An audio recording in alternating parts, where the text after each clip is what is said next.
Oh, got an important question for you. Did you ever fall in love with someone while I was away? Hit the nail on the head, huh? Oh, that's cute. First love, right? How's that feel? Heart aflutter 1 minute, into the world the next. Yes, correct. Don't you dare start teasing me. Immediate blush.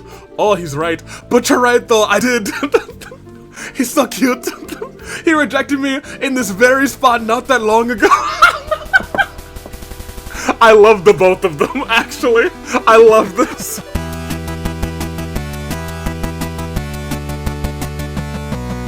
Good day, good peeps, another fine day in the year of the, hold on. Resolve. Toonlink Dave, Bravo Dave, Anomaly, No Makaris. I am very happy to bring this back. So this was the series that I recorded pretty much first in the long build up to me getting ahead for going to Spain. So I have not recorded trails in a long time. like a hot minute. I'm happy to get back to it. A lot of the time I was like, oh yeah, man, I can't wait to play little trails again. Just have a nice chill trail session. But I guess before we do a chill trail session, we should probably talk about the not so elephant in the room.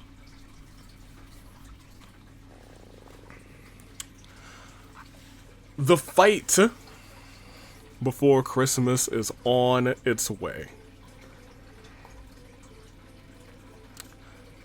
And this series gave us our current all-star champion, Cassius Bright, via the Rumble last year. Well, we'll see if we can do the same thing again this year, because we got 2 more people going into the Rumble. For the men's, the chillest, or perhaps the most depressed priest around, Father Kevin is entering the Rumble match. However, he won't be alone from this series. We will also see the phenomenal, everybody's favorite, my personal favorite, Reese is going to that Ladies Rumble too. It's gonna be a fantastic time. This spectacular duo, Reese with the immense appetite, and Father Kevin, who is just the ultimate bro. But also extremely depressed. They are both going to the Rumble. You will see them the 21st at the fight before Christmas. So get excited. Little trails representation coming your way. But for right now, we have to continue with the actual thing that we're doing here. I'm gonna see what was said last episode, because at this point I think we're just going, I think we're going into the chapter and we have 1 more moon door to do and maybe 1 or 2 more star doors. I don't remember. I don't really mind doing the star door. I don't think we have any more star doors actually. I think it might be a sun door that we have to do. I'm not sure. Let me check. Last time we did Shara's door. Also, this went up at midnight, and it did not go up at Spain time. It went up at midnight because when you schedule an upload, it automatically sets to midnight, and I always change it to normal upload time. That's one thing I would love for YouTube to say, hey, what's the default time that you want to default? The default time that you wanted to upload at, and I was like, oh yeah, this is what I want our defaults to be. So that's just like the first time, I think, ever that I have forgotten to set it, but it's also the biggest batch of things that I have preset to do, so I was like, you know. Also, YouTube was doing something weird, so I'm not entirely, I don't really blame myself 100% for this one. When I was uploading thumbnails, it just didn't save any of the settings for like 4 of my videos. I had to redo all of them, which was a pain. It was YouTube being YouTube. This was in that batch, and I may have just forgotten to check the time, and it may not have saved. So I don't even really know if it was my bad. I'm gonna say it was my bad because I could see myself not setting that, but also in the long history of me on this platform. I don't know if I've ever done that, so maybe not. Maybe it was just a goof on YouTube. I don't know, you know, it is what it is. Jessica. Moon Door 3 opens with Olivier getting drunk at her table. Not necessary at all. Also, she was definitely pouring it on his head. I do remember that fondly. 1197, the same year Joshua was brought home. 18-year-old Shara and teenage Dorothy. Delightful. The surprise at home is Joshua. Forgot all about that. That's what he was talking about when he called her on the phone. The loud noise Barrel heard was Niall kicking that barrel outside of the cafe. Okay. That makes sense. Shara deserves good things. Yeah, she's had it rough. Huh? Very rough. Whoops.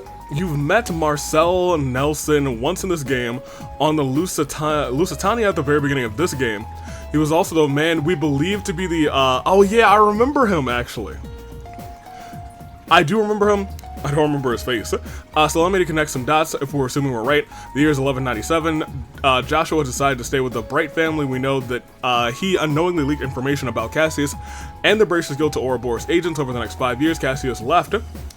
Laburl for Calvard, a potential Angus, is in Grand Sol, the region right next to the Bright family home, side of Roland. Coincidence? There's no coinky dinks in this game. Laburl's drinking age is never specifically stated. Shara, rather, is probably of drinking age here. Crossbells is 20, but our 18-year-old protagonist is mentioned to have drunk alcohol multiple times and no one bats an eye. Thus, I assume that one guy was mistaken for my own sanity. And Arabonia and Calvard have multiple clear mentions of 20 being the drinking age. Fair enough. Okay. I forget if I mentioned this before, but I love how Ollie's Prince and Bard outfit have the same colors, different spots. Never noticed. As a prince, he wears the red coat, blue vest, white cravat. As a bard, he wears white and blue coat and a red cravat. His own brand. Sundoor 2 is a fishing minigame. We'll get to it. Star Door 7. The enemies can petrify, so be prepared. You'll find Star Door 8 in the last session of Chapter 5. Requires Ollie and Mueller. It was probably just on my end, but there was brief stuttering before the beginning of the scene in the throne room. We'll see. Boss fight, make sure Rain has access to the space art dark matter. Also, petrify prevention is a must. Killing the Arcane Evros summons their leader, so try to kill it last. I see. Okay. Then chapter 6 we have some stuff. The 6th plane. The first glowing monument requires Chloe to be in the party. You'll find 3 chests containing 10,000 mirror each and another chest in a building with 10,000 mirror. Do not spend it. Star Door 8 is in one of these buildings that requires 50,000 mirror deposit to open it. Don't worry, the return on your investment is great. Dang, that's crazy. Okay. I think we are just gonna go and continue the game, and then we'll do another like door sweep, because I think we're not like we have a couple doors to do, but it's not like a bunch of big doors. I feel like we'll just have one episode that'll just be like, hey, we'll do this one, sweep, sweep, sweep. Or if there's like we're at a decent stopping point at an episode, we'll just go and sweep a couple of the fishing mini game one or whatever. Even as a child, says Anthony Sub, Dorothy was forever linked to Niall, and why does everything go back to Cassius? Hey, it all links back to Cassius Bright. He's champion right now, so, you know. Okay. Thank you guys for the comments. I very much appreciate it. So, the elephant in the room that you guys may have forgotten, but I will never forget. Dreepy is still in transit. He will be here, he will actually be here probably when you're watching this. I was gonna say, he's scheduled to come Saturday. When I ordered him, I didn't notice where he was coming from. He was coming from Turkey, I think? Something wild. But now he's here. It was like an actual, like a small shop seller in Turkey who like makes crafty things, whoop-de-doo, on Etsy, and I was like, alright, well, let's do it. But the Wise Man Droopy will be here, I think, Saturday. So he'll be here for next episode. So yippee, yippee, skippy. Rain needs access to the space something or other.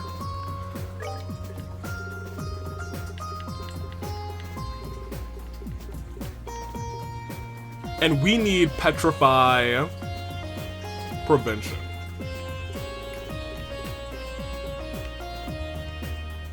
Let me just double check that. Because that is like right around the corner, I think. So let's do some peeking.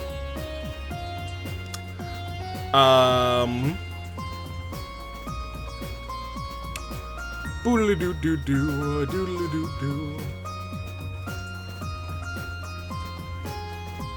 Dark matter is what she needs, and I don't think she has that. In fact, I don't even think she has much space at all. Okay.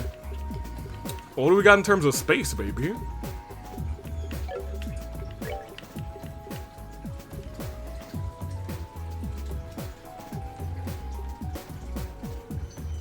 That has 3 blues.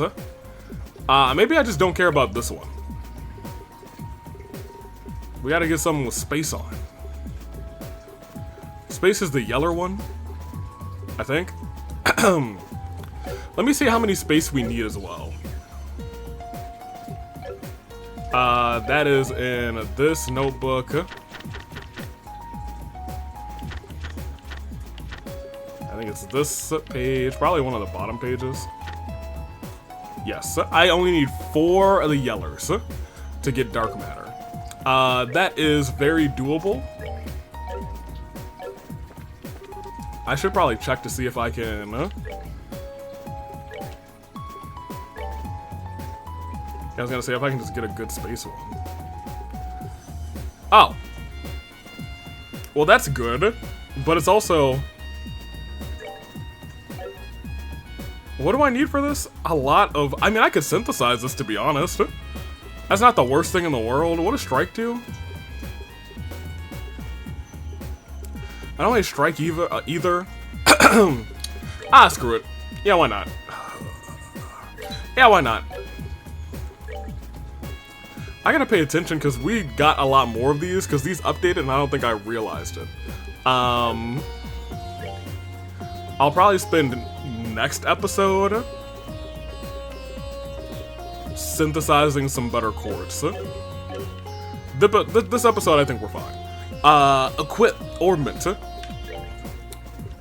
Rain. Screw your wind. We're gonna give you the gold gem. Gold gem rules. So you should easily have a little bit lower. Yes, you should easily have dark matter. Okay. Cool. We're leaving, I guess. Can I drink from the... I'll have time to do that. She's still our assist. Let's just go. Let's finish off the 5th plane. Because that's something we have not done yet, I guess. Does somebody in our party? I'm pretty sure they do. But I'm gonna check real quick.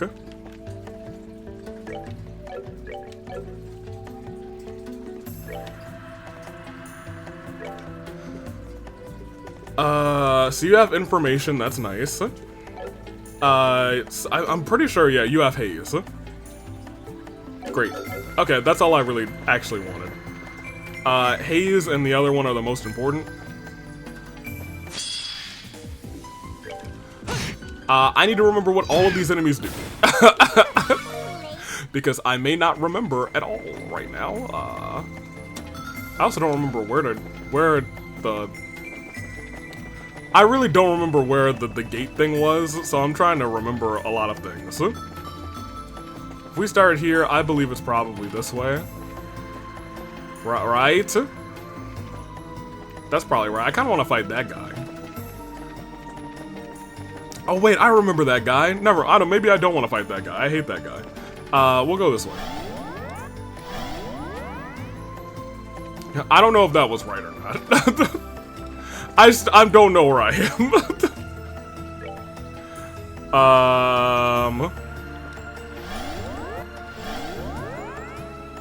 Okay, well that's a closed chest, so that makes me feel a little bit better.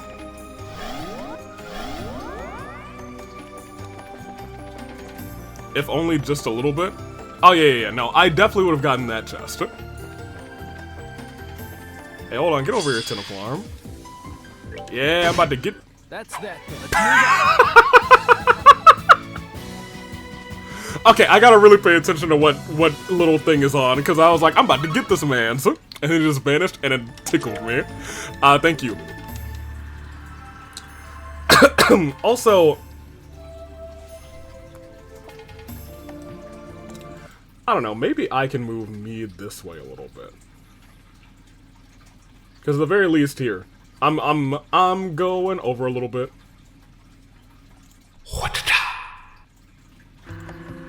Because I think at that point, at least you can see the rest of the status effects that are going on. I'm still going to, like, mess around with this a little bit to figure out how to best get all of that on the screen. Yeah, at the very least you can see the status effects, and you can, like, make sense of the turn order. Oh, she missed? Oh, these are the ones that have high dodge. Can split? I'm over it. I don't like fighting those ones. A door. Bring me the playful minstrel and his closest ally. Okay. Against the beasts they seek to overcome. Okay. That's our Olivier. And... boy. I'm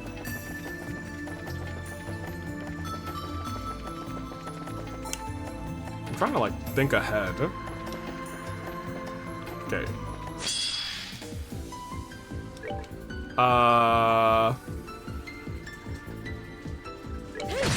Oh, you're Freezy Boy. I do remember. Oh, there's a spider right there? That's crazy. Well, not for long. That's that. Let's move out. Excellent. Very good. Alright. Okay, well now I don't know which way to go. That feels like the right way, so this feels like the wrong way. So this will probably just be a chest.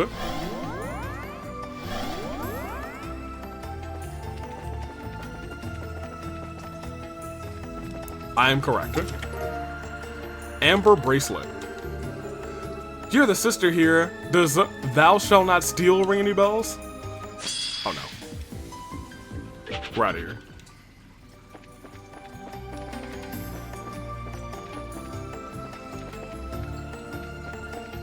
I need you to...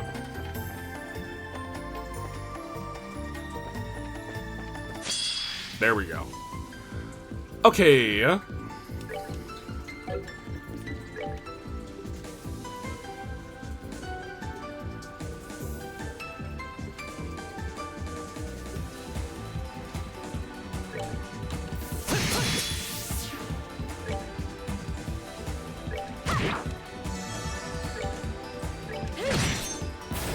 Is there a spider? Another spider? There is. Well, we have you now. Oh, that didn't do it nearly as much as I thought it would. Should be alright.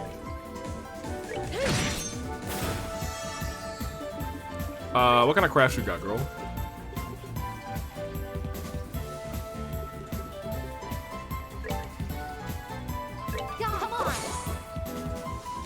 Did that miss Joshua? That's crazy.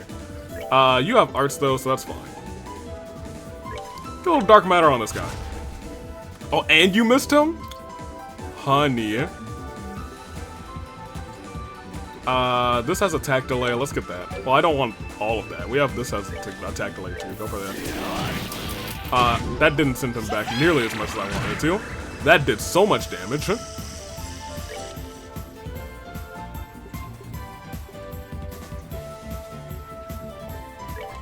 Yes. I didn't really do too much. Which is fine. Ooh, that kind of hurt. You continue doing that.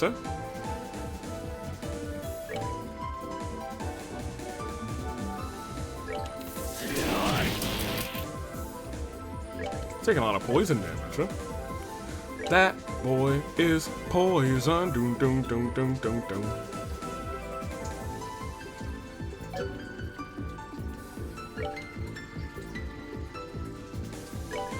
Go ahead and heal Joshua for, maybe heal you for a bunch, actually. Maybe I should, we'll see what happens. Yeah, I thought for a minute that that might happen. That's fine, because you have Bring You Back to Life. And that goes after Estelle, so that's super useful. That is one thing I don't love about this. Yeah, she's about to die. That's something I don't love about this game. How that heal works.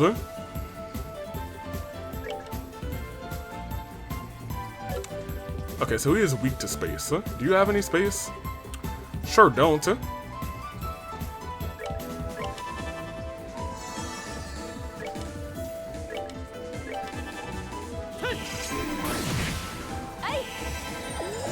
I was gonna say, you crit that, good job.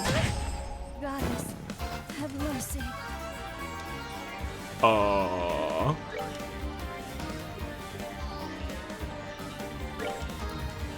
You can't go anywhere. That's funny.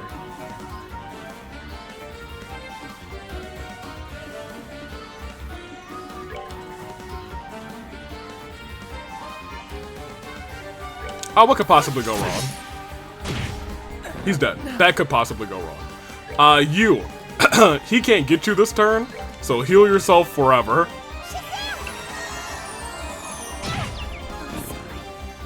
Okay, you. I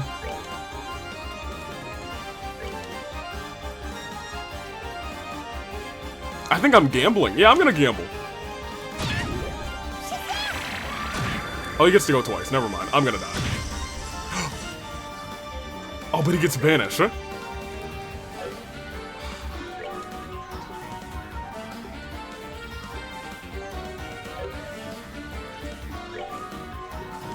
And I don't get a chance to go before. Oh, that's unfortunate.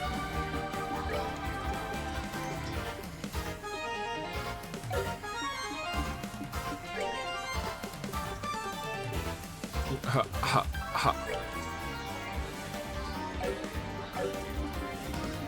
I think no matter what, I'm gonna do this.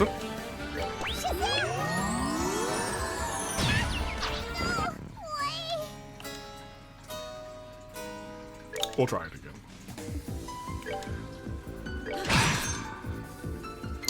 You know, yeah, forget it. We'll just yeah, we'll just we'll just that's fine. That was on me. I was like, we don't need to revive anybody. We'll be alright.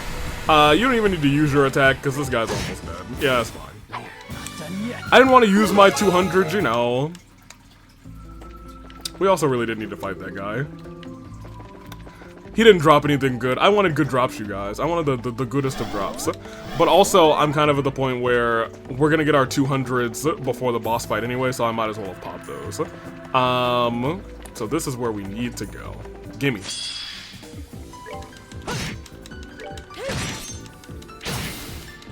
We'll be alright. Great. We rule. At Burger King, you rule. Thank you. Alright. You.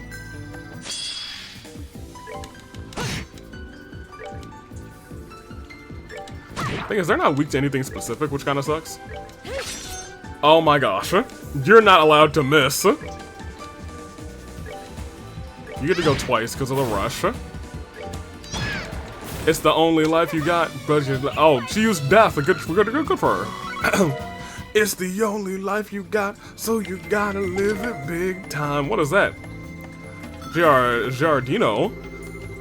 She sighed in a way that was half frustrated, half disappointed. She never cared about the money, Spider-Man. It was all about the Mets.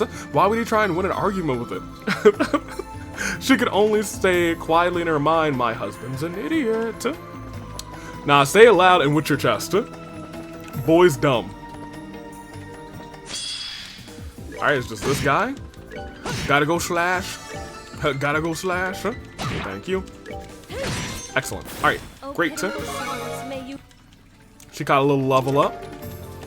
3,000 mirror. Empty. Someone must have taken the chest phrase that used to be in here. Alright, and then we'll pop up here. Is this the only directions we can go on this side? Yes, because this is the underpath. This takes us to the overpath. Oh my gosh. It's Los Spiders. Los Spider Gang. Oh, now she's confused. That's that. Then. She's Let's fine. move out. Alright, and we got up the stairs. Oh. Thank you. Think you're getting away from me? This guy looks... Does he look a little different than the other ones? Am I tripping? oh pitiful souls, may you rest. He didn't feel any different. He must be fine. You over here. Thank you very much. A lot of sepets. That sounds like they're getting me ready for something. Certainly, come on in. Hideko would listen to anything Sato had to say, but no one could know the horrible fate that awaited Hideko this day. Oh. Sounds like Hideko is going to be done soon. Well, this sounds like it's boss fight time. We will be restoring HP. We will... I think that sword might have been ours. That's our type, isn't it? And by our, I mean her. Yes. Yes, correct. You'll be taking that. Excellent. Let me see what we have in terms of no petrify. No. No. No. Well, let's start with you. Yo, that's the smuggest look I've ever seen. The Rin. What do we got for prevent petrify? Anything? Yes. Sure, that's yours. Your world. Just gonna peek to see if we have anything else. It looks like we have nothing else. It might be on other people. But also, like, we could probably just get a couple Mirage rings. I'm okay just taking 3 of those.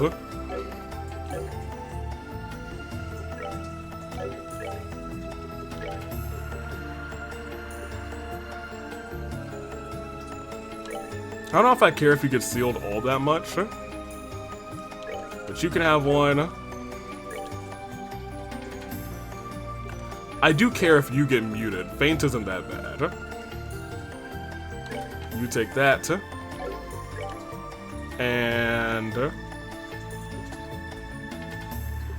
yeah, once again, that doesn't really matter. Here you go. Alright. Gonna pop a little save here. Little pop a save. Alright, great. We do want to go back to the base area. And since this is likely boss fight, we're gonna go and take a sip from the pond. A little swig. Bonka bonk bonk bonk bonk bonk bonk. Gimme. We will drink. We will partake.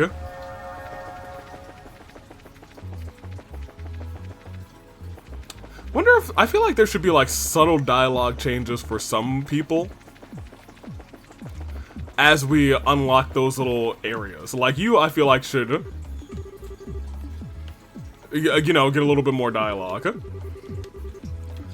Yep, but that's not the case. Like, you know, he should be improving in between checkpoint reaches. But I guess he's almost awake anyway. Luminous End. Was it Breath of the Wild that has Luminous Stone? I think it is, and Luminous Stone is what gets me my bone, like my lucha skeleton attire in Breath of the Wild. If you know, you know. If you don't, you missed out. Ooh, child, things are gonna get easier. Oh, it looks like it's a straight shot and we don't have to do any fighting. Is that our exit out of this plane? Doesn't look like there's anything standing between us and it either. Time to make a dash for the... Wait. What's up?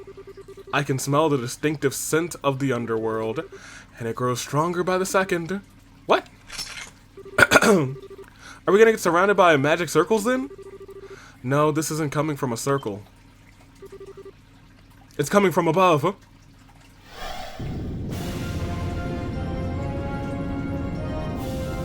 Oh, I hate that.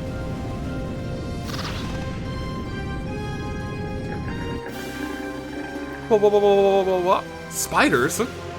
Ah, how cute. They're trying so hard to be intimidating for us, aren't they? The rain. These are the 3 gluttonous Arcan sisters, kin of the 77 devils featured in the testaments. They weave nightmares and consume the souls of those who wander into their labyrinth. So this is what real devils are like, huh? They sure look the part. But they're not gonna be enough to stop us. Let's get nasty. Let's get nasty. Boom, boom, boom. Right. Oh, they're trying to get nasty too. Oh, they got like little pets. Huh? Alright, what we got?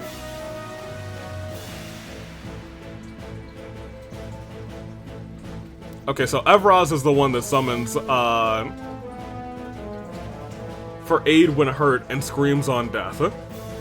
This one doesn't, and neither does this one. So this one's last.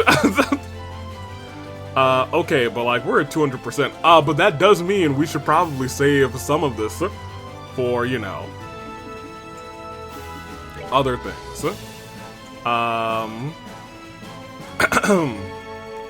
They're pretty like standard across the board. Status with her cold stare. Sets an evil swarm on foes and lowers their stats. Hate that. I'm actually gonna start with a little bit of morale for the group.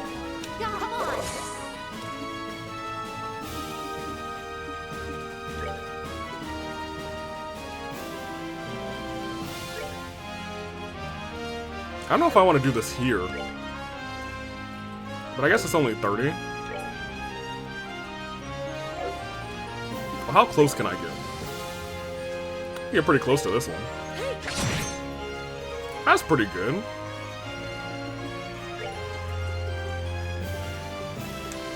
You get a line. I can get 2 on this line, so we might as well do that. So that's not the worst thing. You have area stuff. I just have a that. I guess that's fine. I can take out, or potentially take out the both of these. Okay, well we... Oh, they do a little attack delay too. I hate that.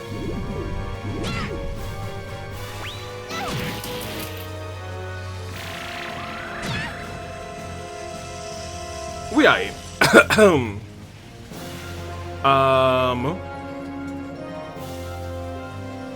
I do wish you had a better area attack.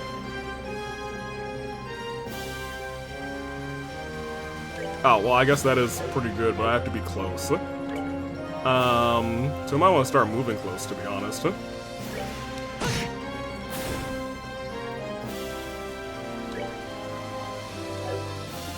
And now I wanted to move you close because you are... Ooh, I don't know if I want to hit all of them, though. Shafiel? Can I get the both of you here? I sure can. Oh, I hate it. I hate that, actually.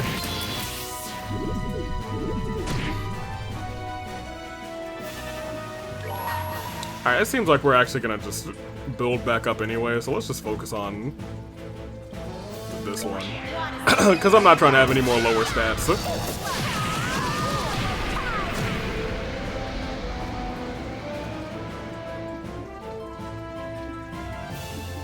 She's gotta catch a heal.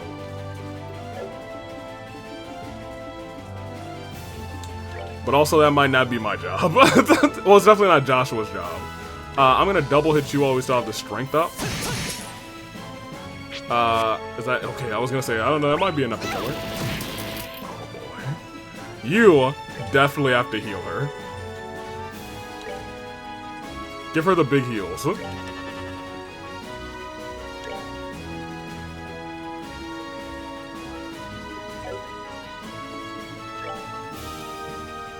I just hit this one. Oh, 24? There we go. I feel more comfortable about that now, because she's about to, yeah, I was gonna say, she's about to catch a stray. I think you have enough to, yeah, you have enough to, yep. Alright, so now we just gotta take out that one. I mean, we should probably just get rid of this thing. Rain.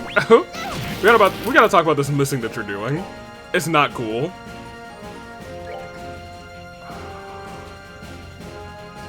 Oh, well, y'all are both poisoned, so I mean, that's not the worst thing in the world.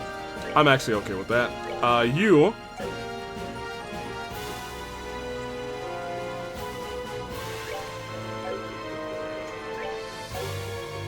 I gotta go walk to this guy.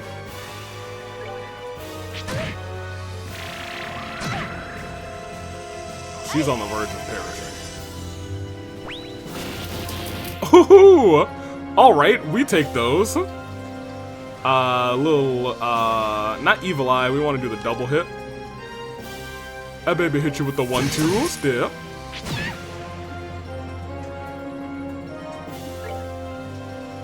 Still not weak to anything in particular.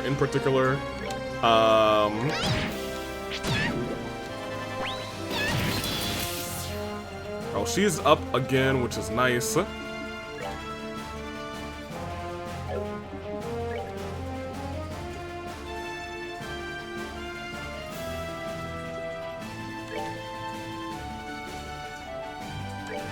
She's the most low. You double hit again while you still have the increased strength. You, however, can also do some good healing. So go over there. Oh, that's not good. Well, she's dead. But also, this is fine because you get to heal yourself, and that's not the worst thing in the world. I don't like that you did all of that shenanigans, because I came over here to attack you. In that regard, we have some reviving bombs. Just go and bring her back to life. Okay. They're probably gonna kill her immediately. Oh, they didn't. Oh my. Yes, they did. Alright, we should probably get one of you out. Somebody use magic to bring her back to life, and Joshua, you go back on the hunt for that thing. Alright, you have, oh, you don't have bring back to, oh yeah, you do. I was like, you don't have revival? It kind of sounds like she says Shazam, and I think that's really funny.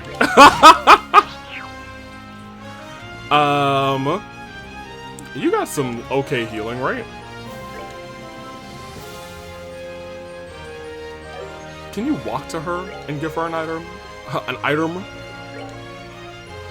No, you can't quite reach it. So, I think the plan is to still hit her with a little 12. Poison bomb's crazy.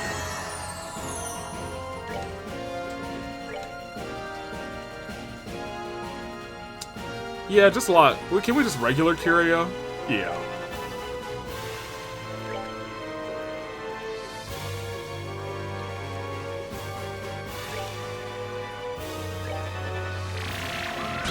Yeah, because I was gonna say, she's gonna be very low. Okay, I guess you could have taunted to have them focus on you, and we might do that at some point. Because they've really not looked at him at all, which is kind of crazy. There you go. Alright, now we're all in great shape.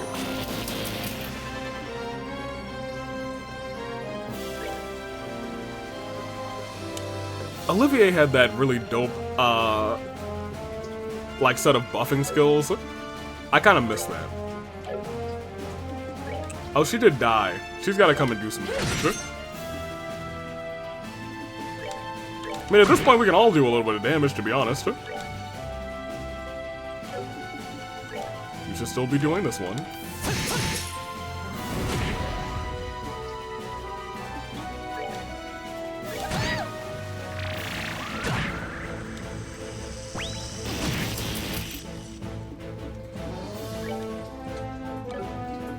Once again, you should still be doing this one.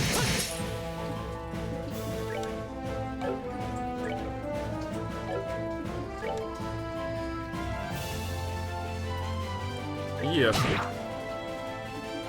Crafts, nothing yet. So we can just heal Joshua because he's the lowest. Oh, Estelle can probably use her.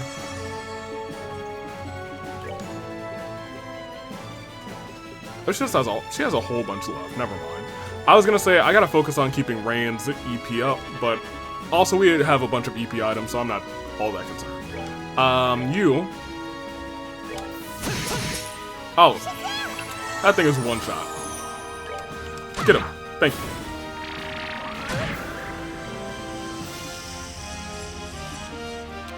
Yeah, everybody just go over and wail on this one.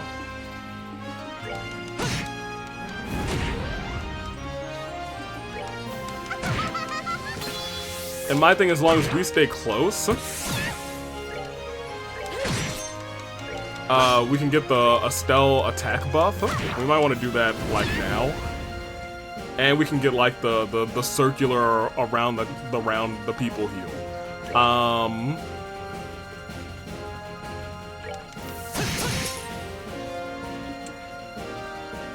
I'm gonna let you do the around the people heal. Actually, I think Reigns is better, so you just attack. You got one that's worth 6,000. Yeah, you popped that. All right. Awesome that he's done that. Because now Estelle's not going to catch that heal, but that's fine. Oh, she also needs a little Curia. A little bit of Curia in my life. Art, go ahead and Curia her.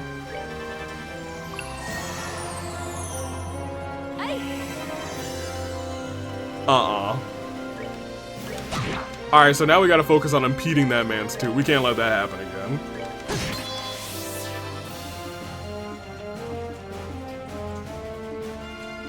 I'm saving.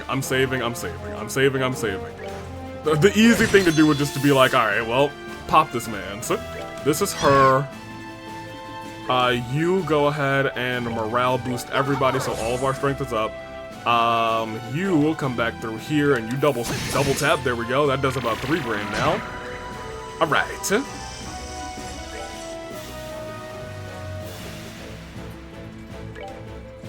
I mean, I'm gonna save that because that's like, you know, impede. I guess you just regular attack too. You still double tap. Because we're honestly, we're so close, we might as well just... Alright, so someone's got to impede that boy.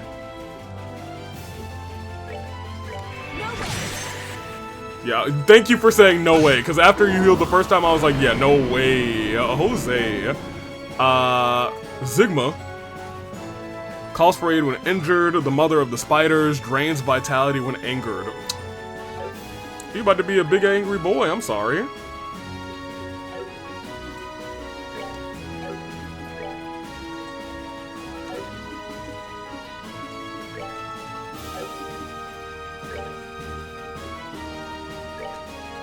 Sure.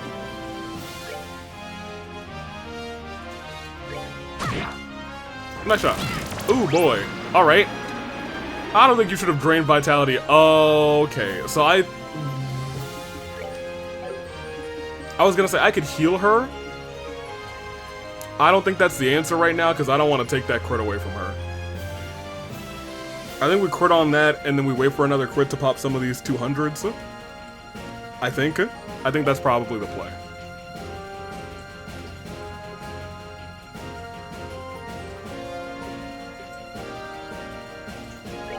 I mean, I guess we could do this.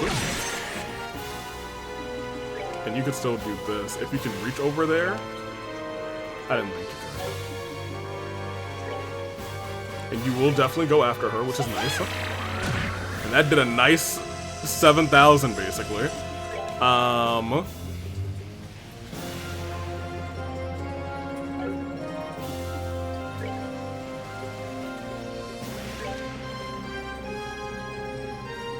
You'll live, I believe in you. She died. That's on me. You know what? In retrospect, I should have popped her thing in case she died. That is on me. 100%, but I guess could revive her. Yeah, that drained vitality sucks. Yeah,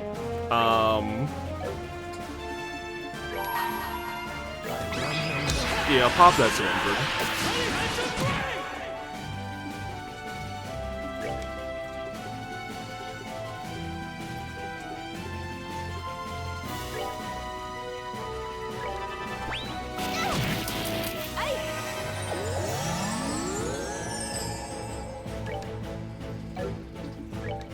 I unironically don't think I can run over to her in time, and I can't.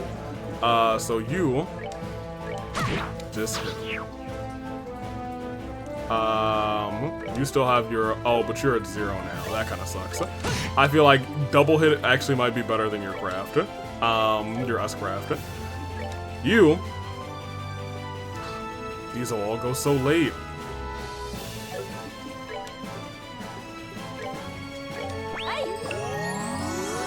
That's fine, I guess. I was gonna say 7,000 won't murder you. Okay.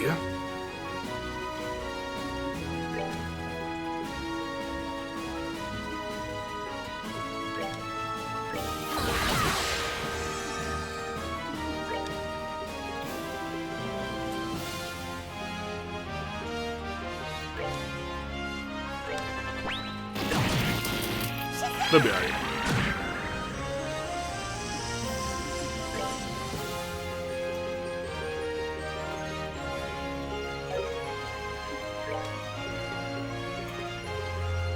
You do have enough for this, so you might as well. So that's a free 2,000. That's a free, like... Alright, well... Okay, I need you to stop doing the hokey pokey, Mr. Spider. Or Mrs. Spider, the mother of the spiders, I suppose. We can do 10 grand before dying.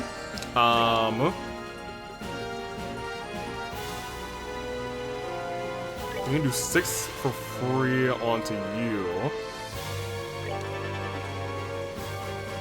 You might as well morale the both of you. But you can't double hit, which kind of sucks.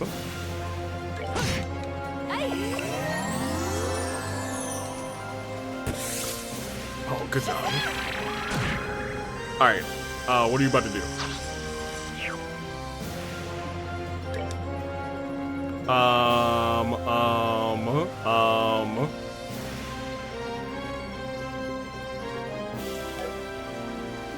I mean, not for nothing, if this is the last phase, fingers crossed, you should be popping this.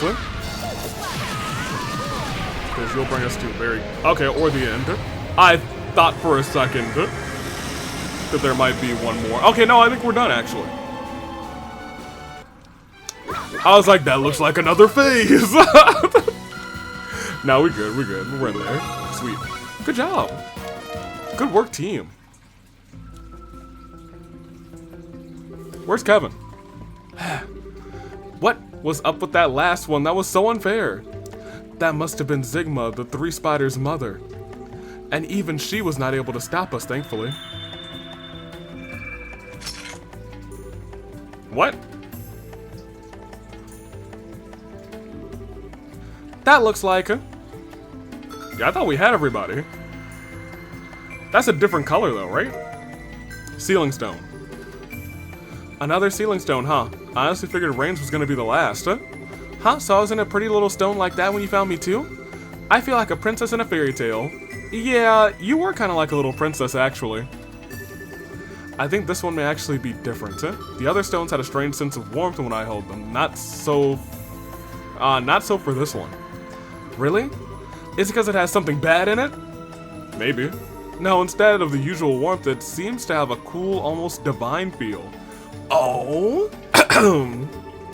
Almost as if it might contain the goddess herself within it. Heh. Sharp as usual. I assume this is... the Lord of Phantasma! No, that's, not Love. Oh. He is here. Who's that? So you decided to show your face again, did you? Haha. The priest is still unconscious, I see. What a shame. I was rather surprised to find out that he can only use his stigma power against heretics.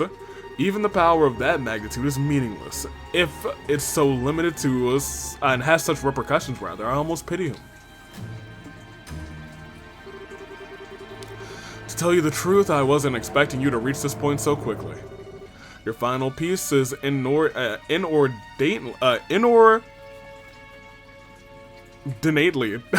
capable.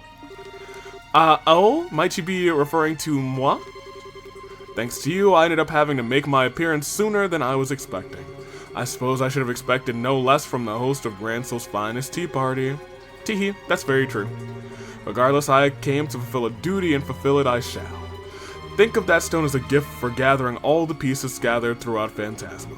It contains not an additional piece, but a rule book of sorts that you may find beneficial. A rule book? That certainly explains why it feels different compared to the others. Could that mean you're finally ready to face us head on rather than continuously taunting us? Whether that time comes is entirely up to you. For now, all I will say is this. On the next game board, all of you will find yourselves face to face with a number of trials to overcome.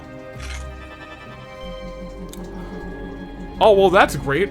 I mean, it's not like this entire game we've been following these planes and having trials that all of us have to overcome.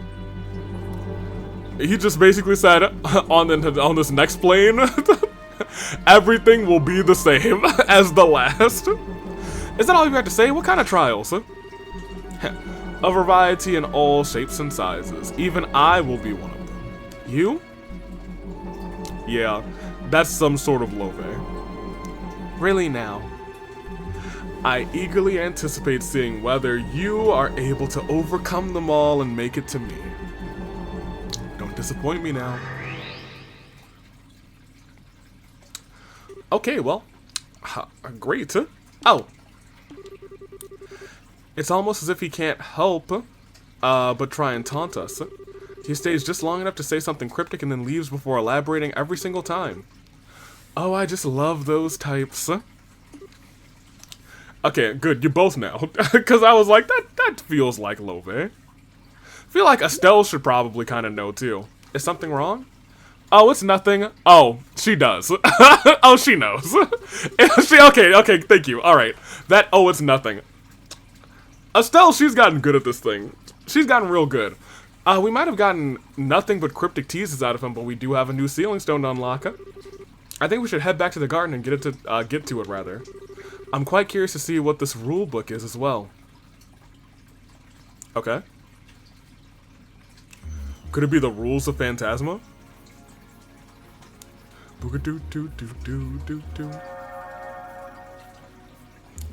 Ah, I see. I have to avoid being thrown over the top rope. Fascinating. The way it closes is pretty different compared to all the other ceiling stones. You're right. I wonder who's going to appear out of it. Oh. Chloe? Is something wrong? Oh, nothing. It's just the light radiating from it feels somehow nostalgic. Huh? That comes as no surprise.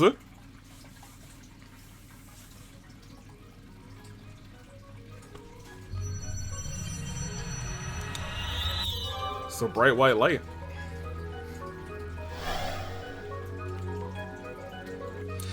It's nobody. Oh no, it is Holo. Oh wait. Oh gosh, she's hot. It's her. What? She looks like... Does she look like somebody? Ghost. I'm so glad I can finally communicate with you like this. Hehe. I wonder how many hundreds of years it's been since I was last able to hold a true conversation. Your high... Oh! Is that supposed to be like Chloe, or like a descendant of Chloe? I guess since it's a bright ghost, I was like, the hair color is way brighter than Chloe. But I guess it would be a darker... kind of, I guess. You honor to Arya.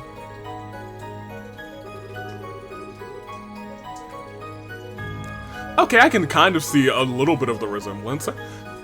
Oi, it's a pleasure to have the chance to meet one of my own descendants.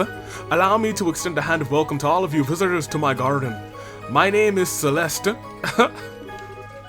Celeste. Oh! No shot, this is like Celeste D'Aulus. Oh, we're about to get some lore, we're about to get like lore drop here. Please don't like disconnect yourself. I need all the lore from you, ma'am. This is Celeste D'Aulus. Essentially the founder of Liberl, one of the people who was like, I guess the head honcho was like, oh no, we gotta get off of this little, what was it called? The City in the Sky? City in the Sky. We gotta get off of that thing. Its name escapes me right now. I'm gonna remember it in like 2 minutes and I'll be like, ah, that's what it's called. We gotta get off of that thing. That's her. And then she was on the, you know, she founded the Liberl, and that's the history of their family. Okay. I was not expecting to see Celeste D'Aulus. That's a chapter ender right there. Okay, hello. What's good? Hey, Chloe, I didn't know your grandma was hot. She got a daughter? I suppose she did. Yeah, we're saving there. Let's continue. Okay.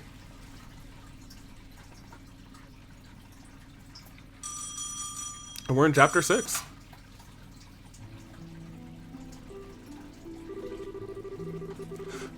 You've reached the Emerald City Church. Emerald sounds very familiar. How may I help? Oh, I'm sorry. This is Kevin speaking. You've reached the Emerald City Church. How may I help you? Oh, was that you, Kevin? I didn't think you'd be there already, so I was just going to leave a message with the priest. Oh, hey, Rufina. I'm glad you're alive. Yeah, I got here late this morning. How about you? When do you think you'll be getting here? I'm going to be a little late, I'm afraid. There's been an accident or something, and the train's been delayed. I probably won't be getting there until this evening now. Gotcha, I'll wait here until you arrive. I think Reese and the kids would all get bent out of shape if I showed up without you. Oh, please, I'm sure you're just exaggerating. Although, speaking of Reese, I hope you've been thinking about how you're going to cheer her up. Ha, I've got it all planned out. I've been stocking up on souvenirs from every mission I've been going on. Should be enough to snap her out of her funk. I wouldn't be so sure if I were you. Girls her age are more complex than you think. Yeah? I guess she's not really a kid anymore now that she's 13, but still. Actually, that's about how old you were when we first met, right? Hehe, now that you mention it, it was. How time flies. Sorry, looks like the train's ready to leave. I'm going to have to go. I'll see you later then, alright? If you get bored of waiting, you're welcome to get on, You're welcome to go on home ahead of me, of course. Got it. See you later. Man, how time flies is right. Have I really not been home in 2 years? I guess that makes sense since... I guess that makes 9 since I met Rufina. Oh, so they've known each other for almost a decade. I hope Reese isn't too grumpy when we finally get there. Kevin! What is it, Father? Has something bad happened? Well, I've just received word that someone spotted a group of men dressed in all black at the edge of town. What's worse is they were supposedly heading for the mountain path. The mountain path? You don't think? Oh, if they were Astorhouse, Astorhouse might be their target, I fear. Do you have any idea what could be going on? I wish I did. I doubt it's anything with the Gralsritter, at least. I think I should go and check it out just in case. Oh, please do. And do you know when Rufina's going to be arriving, by the way? This evening, by the sound of it, she said her train's been delayed. When she arrives, can you let her know what happened? Is this Ouroboros going over there? They do like their Jaegers. Damn it, Jaegers? Seems like there's anywhere between 5 and 10 of them. But what could they want with a gospel facility? Oh boy, to begin with. The longer they're allowed to be in there, the more danger the kids are in. I'm going to have to try and handle this alone. It's time to put my combat skills to good use. Thankfully, I don't have to play this, because let me tell you, people would not be making it. Oh boy. The Guardians Trails. Trials. I'm sorry. You can't give me this game that's been trails all the time and then just throw trials at me. Now when it's late. Celeste? Wasn't that the name we saw in those data crystals? Yeah, Estelle, yeah. That's right, according to those, she was the de facto leader of the group of ancients who sealed away the Aureole. Yes, correct. She was also the founder of Libero's current royal family. Look, y'all. I'm starting to, you know, long-term memory some of this lore. Don't worry. Hee. I'm glad to see the information I left behind ended up being, proving useful to someone. Oh, I'm sorry, proven useful to someone. Oh, so then you're really the founder of Libero's royal family? Oh, not technically. I'm not the real Estelle the Owless. Think of me as something of a shadow. Or a partial copy of her personality created in order to influence Phantasma from within. Oi, how can you only be a partial copy? The truth behind you is apparently more complicated than we thought. You don't appear to be a spirit of some kind, though, I see now. I see that now, rather. Oi, that is correct. Before I try to explain just what I am, I should probably explain more about the world we are in the first place. Thank you. But the fact that she is here means that this is something to do probably with the Aureole and the Liberal Arc. Oh, you can do that? Hehe, this should be interesting.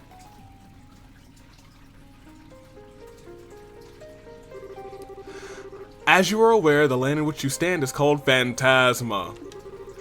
This is a world belonging to a higher plane of existence, created several thousands of years ago by the Aureole. Its purpose was to act as a subsystem for the Aureole in order to incorporate and process the will of the Liberal Arc's populace. Its purpose was to act as a subsystem for the Aureole, so it's like a sub-thing of the Aureole.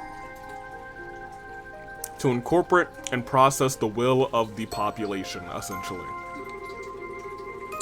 One might call it a self-organized world designed to realize countless possibilities as necessary. Okay. Pardon? You lost me.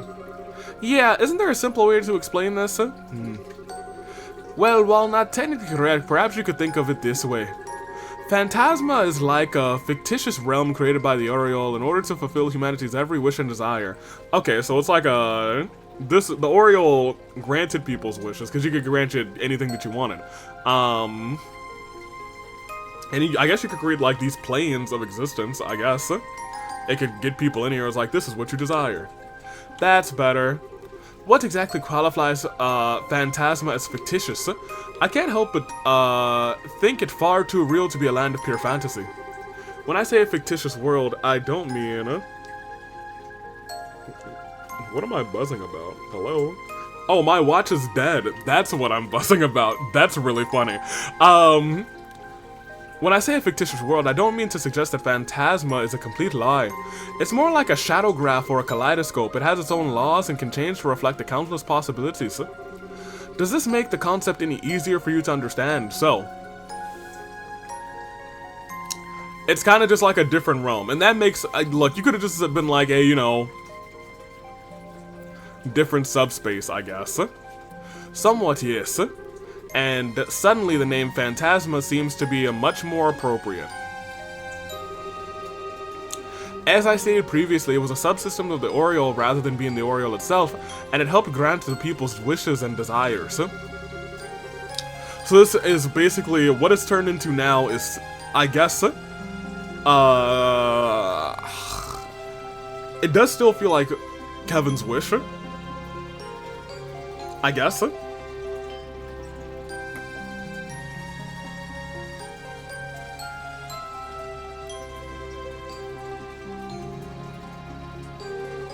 And it's got everyone's like their attire that they're attached to, I guess. And I guess that's why Richard's still wearing his stuff.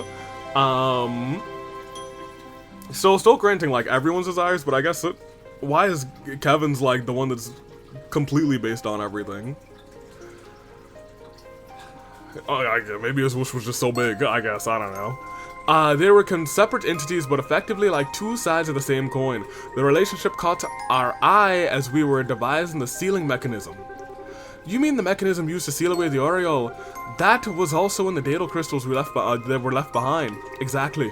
At first, we thought that our plan would be impossible to execute. After all, the aureole had complete control over space itself. Pardon me. And was able to influence mankind's every action. Even after coming upon the idea of temporarily freezing it and imprisoning it with a gravity barrier, we had no way of implementing our plans. Without that, they were simply ideas with no real meaning. We were effectively at a total loss.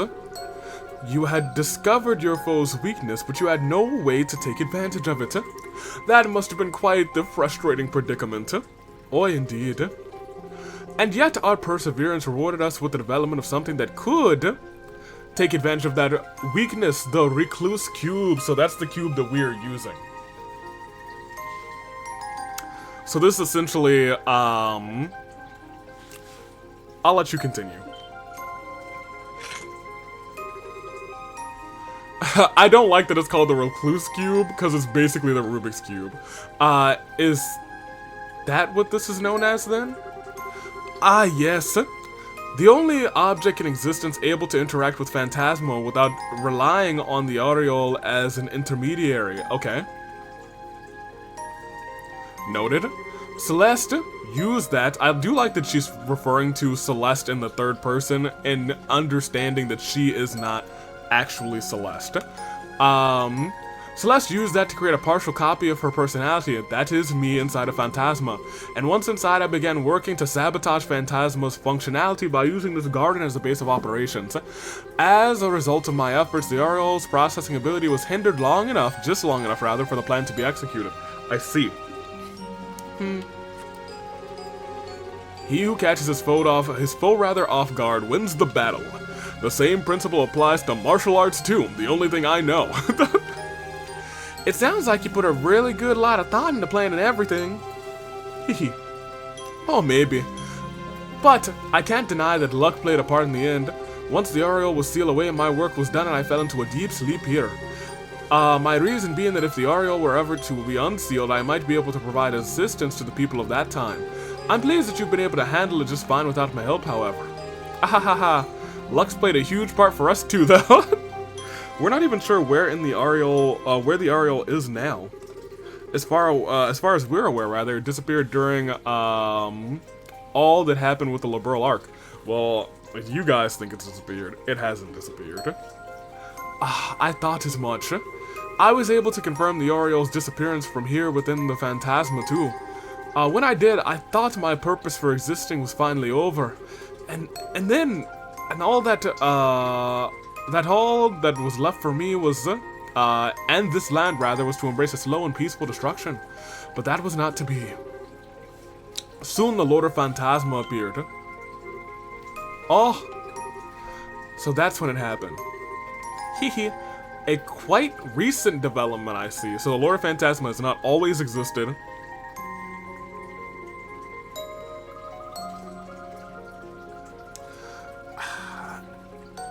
I still think the Lord of Phantasma must be, I don't know. Okay, so it's either definitely Kevin or Rufina. I don't think there's another option at this point. Because it seems to have been, I don't know. Kevin is the first person who touched it? Is he? No, I feel like the other people touched it, or maybe they used like the claw and put it in a box or something. We'll keep going. The Lord of Phantasma appeared out of nowhere, stealing all of my power before I was even aware of what happened. After doing so, then they began to make Phantasma in accordance to their own designs.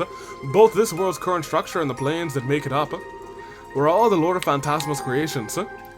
Looks like your theory was correct, Rain. Still, that makes it sound like... Yeah. So you don't know who that masked bastard is either, then? Oh no, I'm afraid not. Their every action thus far has been a complete mystery. Ordinarily, they shouldn't have been able to gain access to this world in the first place, and I'm afraid I have no idea what they were trying to achieve by bringing you all here, and testing you. Well, that's a shame. Yeah, that's the part we wanted to know most of all. I only wish I could have been of more help. The only other thing I can say about them is I suspect the Lord of Phantasma is currently in the 7th plane. There's a 7th? What makes you think that? The first plane was created after appearing in this world. That's just what kind of plane that is, I don't know. But I can sense dark, inhuman thoughts from there. And they're spreading across the whole of Phantasma. Well, that doesn't sound good. Then we'll be seeing them after the next one, won't we? Yeah, we just finished the 5th one when we came back here. Presuming they're waiting for us on the 7th, the time to fight them head on may not be that far off. I was getting tired of waiting. The macho man always loves to get his hands dirty and get brawling, oh yeah. As was I, it seems the end may finally be in sight. Now, if only we had some sort of inkling as to what the Lord of Phantasma is trying to achieve. Actually, I just might. Okay, we're about to get all the exposition dropping in a second. Kevin, you're up. It's good to see you again, Father. Thanks, Colonel. Not a colonel. You too. Wasn't expecting you of all people to get an invitation here. Or you, for that matter, little lady. I'm sure you weren't. I've got something I want to ask you, but I suppose that can wait until later. Okay. Haha, for sure. Who's the babe? Are you sure you're feeling alright? Right as rain. I'm feeling just great. And all that sleep must have done, all of that sleep must have done me a lot of good. I see you guys made a whole lot of progress while I was out cold, too. Yeah. Hey, I'm Kevin Graham. Or maybe I don't need to introduce myself since you two seem to know a thing or two about everyone who's come in here so far. True, I was able to tell what was happening at the Liberal Arc from the garden. And of all the people here, you are the closest one to the truth of what happening. You are the closest to the truth of what is happening here. Am I wrong? What? No, I don't think you are. I can't pretend to be much of an expert on what Phantasma is, but I've got a pretty idea as to who's responsible for all of this, and I can only think of one person twisted enough to put us all through what we've been through. Wait, is it someone you know? Ha! You could say that, yeah? Okay, so it's definitely him. The short version is, they're a real piece of work. A cunning, arrogant, cold-hearted son of a bitch who doesn't even see people as people. Is that what she said to him a couple chapters ago? Not verbatim? That about sums up who we're dealing with. Sounds like a real awful guy. And who, may I ask, is it that you're talking about? Well, about that. Would you be willing to wait just a little bit longer for the answer to that one? I'm pretty sure I'm right, but I'm still missing one last thing that'll let me be completely certain. And I think we'll find out just what that is in the 6th plane. And here I thought we were finally going to get an answer. Is there a reason you can't share your theory as is? Yeah, I realize I'm asking for a lot after we've come so far, but I promise that as soon as I know for sure, I'll talk. I swear on the goddess's name and on the church's emblem. Well, I don't really see any reason to say no. I mean, we trust this guy, right? As far as we can throw him. I can throw him pretty far, oh yeah. Likewise, he's clearly got his reasons. It's not often you ask us for favors, so I can let it slide. No problem here. If he says wait, I'll wait. I feel as though we can trust your judgment, Kevin, so I have no objections either. Me neither. I don't really care as long as I get to have my fun. A W, right? I believe we're all in agreement then. Yep, consider this one settled. Thank you. Thanks, guys. Anyway, now that I'm up, I'm also down to take the lead again, and I'd appreciate it if you back me up. No problem. It seems that you're all ready to move on. Oh, you're advancing through the 6th plane. I'll do all that I can on my end to find out more about the 7th. Of course, if you need my support, I'll be happy to provide it through the cube and the monuments as I always have. Now that you mention it, we really haven't thanked you for all the help you've given us since we got here, have you? Thanks, Celeste. We couldn't have done this without you. Ah, yes, we're truly in your debt. Please think nothing of it. I am but a shadow placed here with a duty to fulfill. I believe helping you is a part of that duty. If I may, allow me to help you however I can. Will do. Sorry for worrying you too, Reese, but I'm just fine now. So please leave everything to me. I'm begging you. Only if you promise me one thing. What is it? I won't make you promise not to put yourself in danger or to overdo it, but don't do anything that would make Rufina sad. Oh, man. You really know how to hit a guy where it hurts, don't you? So, will you promise? Yeah, I promise. I swear on her name that I won't. I feel like we're gonna come back to that. That's gonna be a strong one. Oh, wow, Kevin's the only person we have to bring? Oh, no, we definitely bring her. Sorry, Estelle, you didn't make the cut. It's these four. That's the gang right here. Although I would like to try out Colonel Richard. An adequate performance. Alright, Ricky Bobby, we'll put you in for right now. That being said, we got a lot of things to do. Oh, hey, what's up, girl? I am but a shadow, bound by the laws of Phantasma, such I'm afraid to limited in what I can do, but I'm sure I can support you in your efforts. I didn't know shadows could be so delightful to talk to. Alright, we will continue. And I will behave. There's probably some books somewhere, right? I would assume.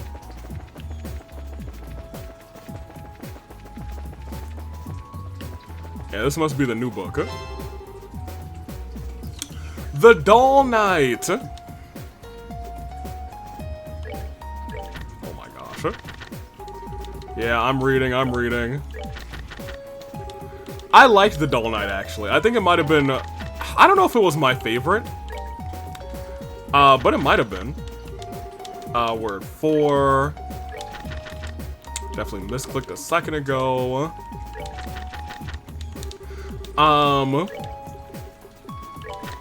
If you recall, the Doll Knight was... I do actually really like that you get all of these books back. 7. About the doll, like the puppeteer guy who created like a knight to protect this princess.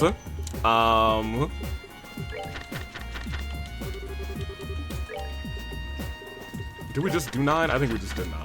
Whatever. Let's go to 11. Thank you. Oh my gosh, yeah, this thing was long. But also, I think very good. What was it? Pedro? I mean, I can just like peek in one of these chapters real quick. Yeah, Pedro. It wasn't a dream. Yeah. He got bopped. The Blue Knight. Princess Tia was her name. I think Tia is Tia cousin or is it auntie in Spanish? I think it's auntie because I think I called myself Tio when I became an uncle. I don't know if I read 14. So Princess Auntie is... I'm gonna stop and I'm going to behave. Probably. No promises. Princess Auntie is goated though. 17, 18 is next. I don't even know if I need to go through them like this. 19. Is this the... I think this might be the... Because we got a Gambler's Jack as a book, right? Correct? 20. And like the princess is like, yeah, I knew. Dummy. Not an idiot. I just read 22. 20 as well, not 22. There is no... I guess there is a 22 technically, the finale. But no, I think the Doll Knight might... Well, yeah, okay, I'll be real. I think I did like it. All of the stories in this game. I think the... I don't know what the best one was. Also, I feel like we're close to the episode. At this point, I feel like we actually do.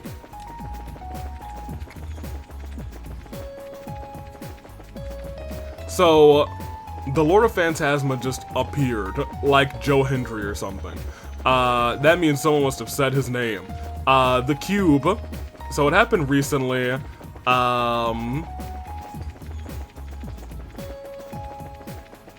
Which makes me believe. Oh, so here's the thing. I was 100. No, it's definitely Kevin. I take it all back. It's Lord of Phantasma is Kevin. For the 1 second where she said something along the lines of, don't do anything that would make Rufina sad. I was like, oh man, but then it would be a great twist if the Lord of Phantasma was like, maybe like, oh, maybe it's, so if this is a shadow, maybe the Love is like a shadow of Love. I was about to like call them echoes, but like, maybe, I mean, it's kind of the same concept. Maybe that is a shadow of Love then. That would make more sense, but then it would be a shadow of Kevin. But why would it be a shadow of Kevin? Where would they even get that from? Lord of Phantasma has to be Kevin at this point. They almost had me again, but like it's gotta be Kevin at this point.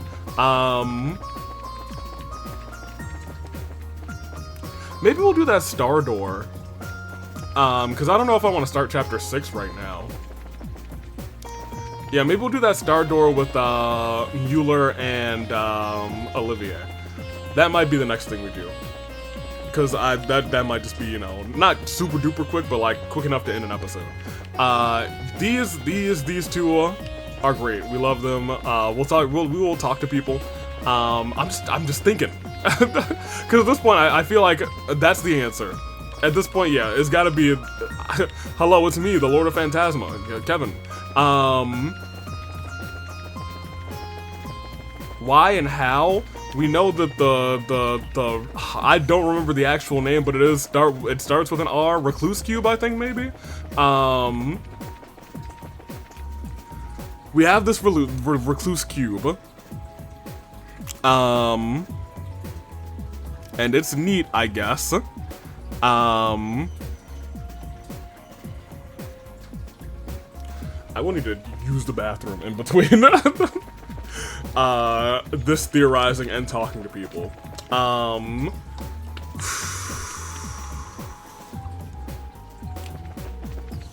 trying to think back. I feel like it's one of those moments where I feel like I want to watch the start of the game again. Cause I don't know, I feel like Kevin might have been, maybe it doesn't even matter if Kevin's the first person to touch it. Maybe it's something about Kevin that made the cube, like, react to him. I think that would be the better option, because I feel like at this point, I'm gonna be real. I think Kevin could have been the first one to touch it, but I know it was in Erica's possession, and I feel like she might have done something to that cube.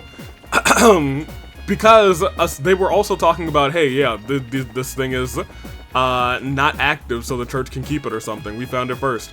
But then it activated, so it went directly to the Gralsritter. But I think it may have only activated in the presence of Kevin, and maybe that's when the Lord of Phantasma appeared and became Kevin. Based on whatever his desires are. Sick, twisted, blah, blah, blah. That, I think, so when the cube first turned blue, I think is the right answer.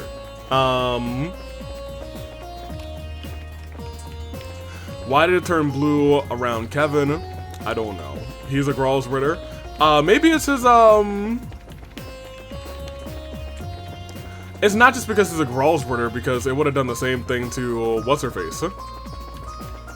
Reese, I guess.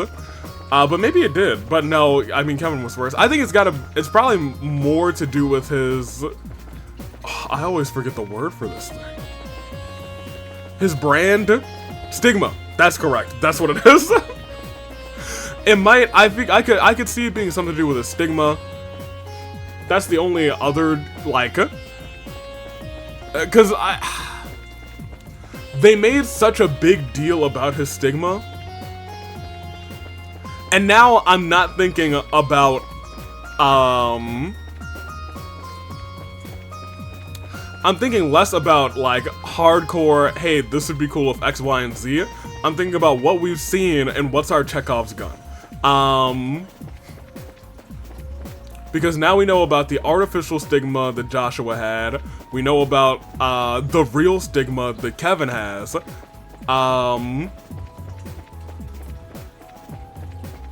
So I was, in my mind, I was like, maybe his stigma will be helped in sealing this place forever.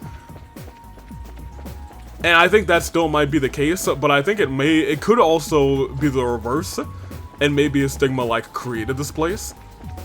I feel like we're not done with his stigma. They introduced that and had it as a big opening point and gave you the set of like, these are his limitations on like his body for a reason.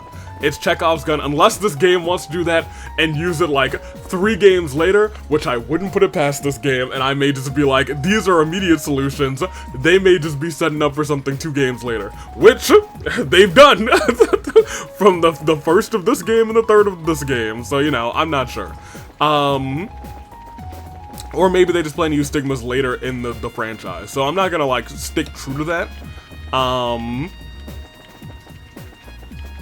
But I do believe that his stigma is not done in this story. Other things, Rufina. No, I need to focus on Kevin because I don't think, well, maybe it's like the interactions between Kevin and Rufina. Because maybe, I'm trying to think about it like this way, because I don't think it turned blue in the room beneath the church until both Kevin and, not Rufina, I'm sorry, Reese were there. So maybe it's their, not interactions, but their relationship. I don't know, maybe it'll be a sappy ending like, tell them how you really feel, or something like that. Because I do sense that we'll have like some sort of Rufina moment. We'll probably see like a shadow or an echo of Rufina at some point. I firmly believe that. And it's gonna drive him wild, and Reese is gonna be probably what guides him to the light. Maybe I'm fantasy booking the rest of this game at this point. Let me stop, because I need to go to the bathroom, and I need to, like, talk to these people. We need to continue with the episode. But, like, we got all that lore, and I feel like my brain is going at 1,000 miles per hour trying to process all of it. I read half those lines twice, because I was like, alright, I need this in my brain. I need to not really forget about it. Stigma. I think his stigma or their relationship or something like that is probably what's going on.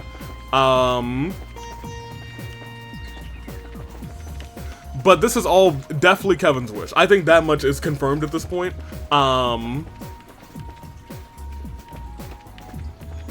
Did he ever say that he wanted to go to Gehenna or wherever the hell equivalent in this game is? I feel like he may have said that after Rufina died, and maybe that is his wish, because he's always been trying to take on these hard assignments, and maybe it's trying to create the, is it are there 7 layers of the underworld? Is that a thing that they have in this game? I feel like 7 is something that they have mentioned in this game when it comes to the planes of the underworld. I feel like things are like starting to like actually very much click into place in my brain, because this will end with 7, and I think that's by design.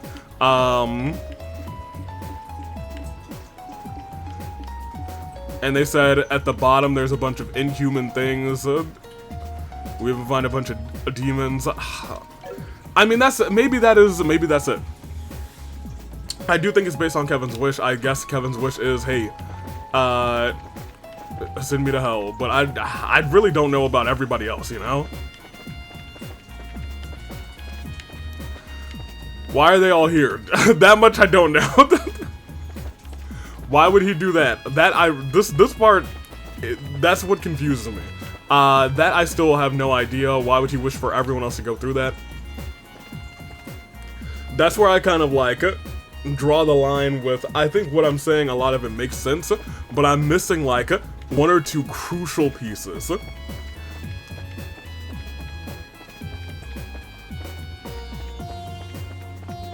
That's the crucial piece that I still don't understand, and I don't think we got it from her.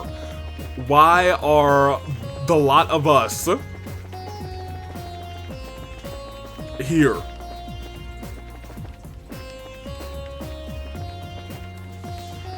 Everybody here was on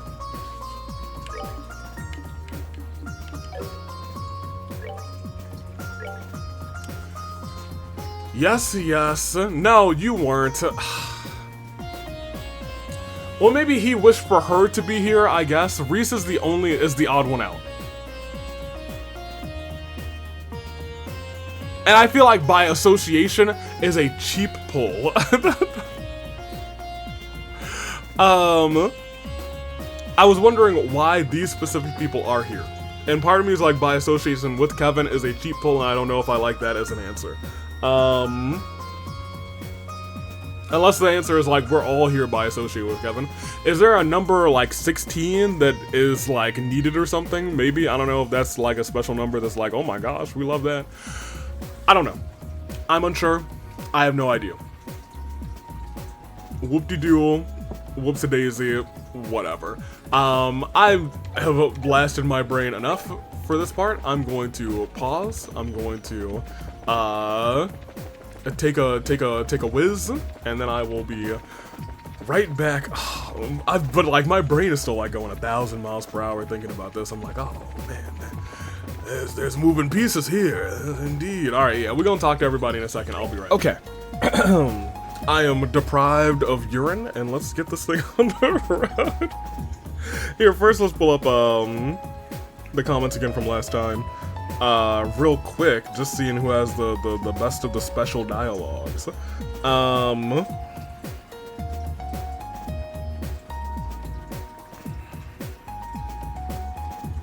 Optional conversation with Colonel Richard and Olivier. So, hello. Hello, Kevin. It sure seems like you've got quite a lot on your mind. I won't force you to tell us everything, but given that we've all been caught up in this, I think it's fair to expect some kind of explanation. You'll get one, I promise. Hope you don't mind waiting a little bit longer. I appreciate that someone in your line of work can have plenty of things they can't speak of freely, but given that all that we've caught up in this, I think it's fair to expect some kind of explanation. Fair enough, yep. Vander, what's up? I never imagined that would be that would be the origin of the cube that we've been reliant on all this time. At least now we understand we came to be drawn in here to a degree. It seems like the one directly responsible for, so it is Kevin who is the reason that we were all drawn here. I can't wait to make them pay for what they've done.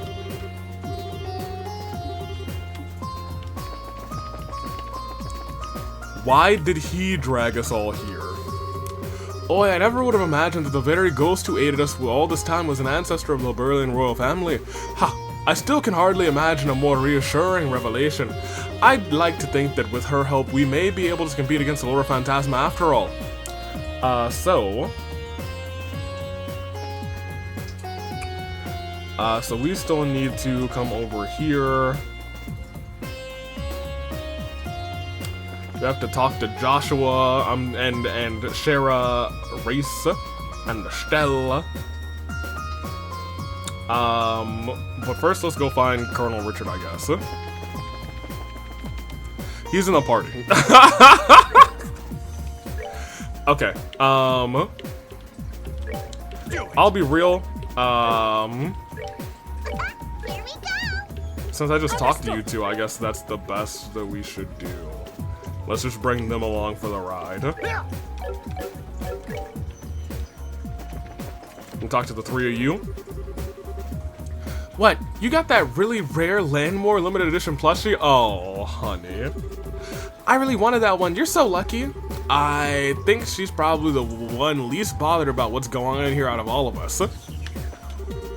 So then I decided to give him a name, and I raised a cat once before too, you know? The professor called him a steel cougar, if I recall. Oh, that doesn't sound like the kind of cat that I'm thinking of. I've got lots of plushies, my room's full of them. I wish I could show them to you. So I decided to give him a name. The steel cougar. I was all set on going to get that one when it came out, but then this major job came in all of a sudden and I couldn't go out and buy it. Well, good for you. Or I guess bad for you. How unfortunate. Ricky. So, father, how are you feeling now? Fine, thanks. Sorry about worrying you guys so much. Oh, don't be. I wasn't there to see you collapse, so I was simply curious how you were doing. If not even Celeste knows how the Lord of Phantasm managed to get in here, I'm not sure any amount of speculation is going to... No, man, I did a whole lot of speculation. I got a couple of theories. Some game theories. I mean, at this point, we know it's Kevin. What he said, he was like my #1 suspect, but I was like, it could also be Rufina. But when he said, it's somebody who's X, Y, Z, and W, Y, X, I was like, alright, so it's you. That's you, buddy. That's how you feel about yourself. Huh? Hello. I understood the gist of what Celeste was saying, but that doesn't really explain why all these books are here. Especially so many of them. Something's not clicking with me. Oh, and look at this weird one. Weird one? What's it called? From Fat to Fit. By Gilbert Stein. No.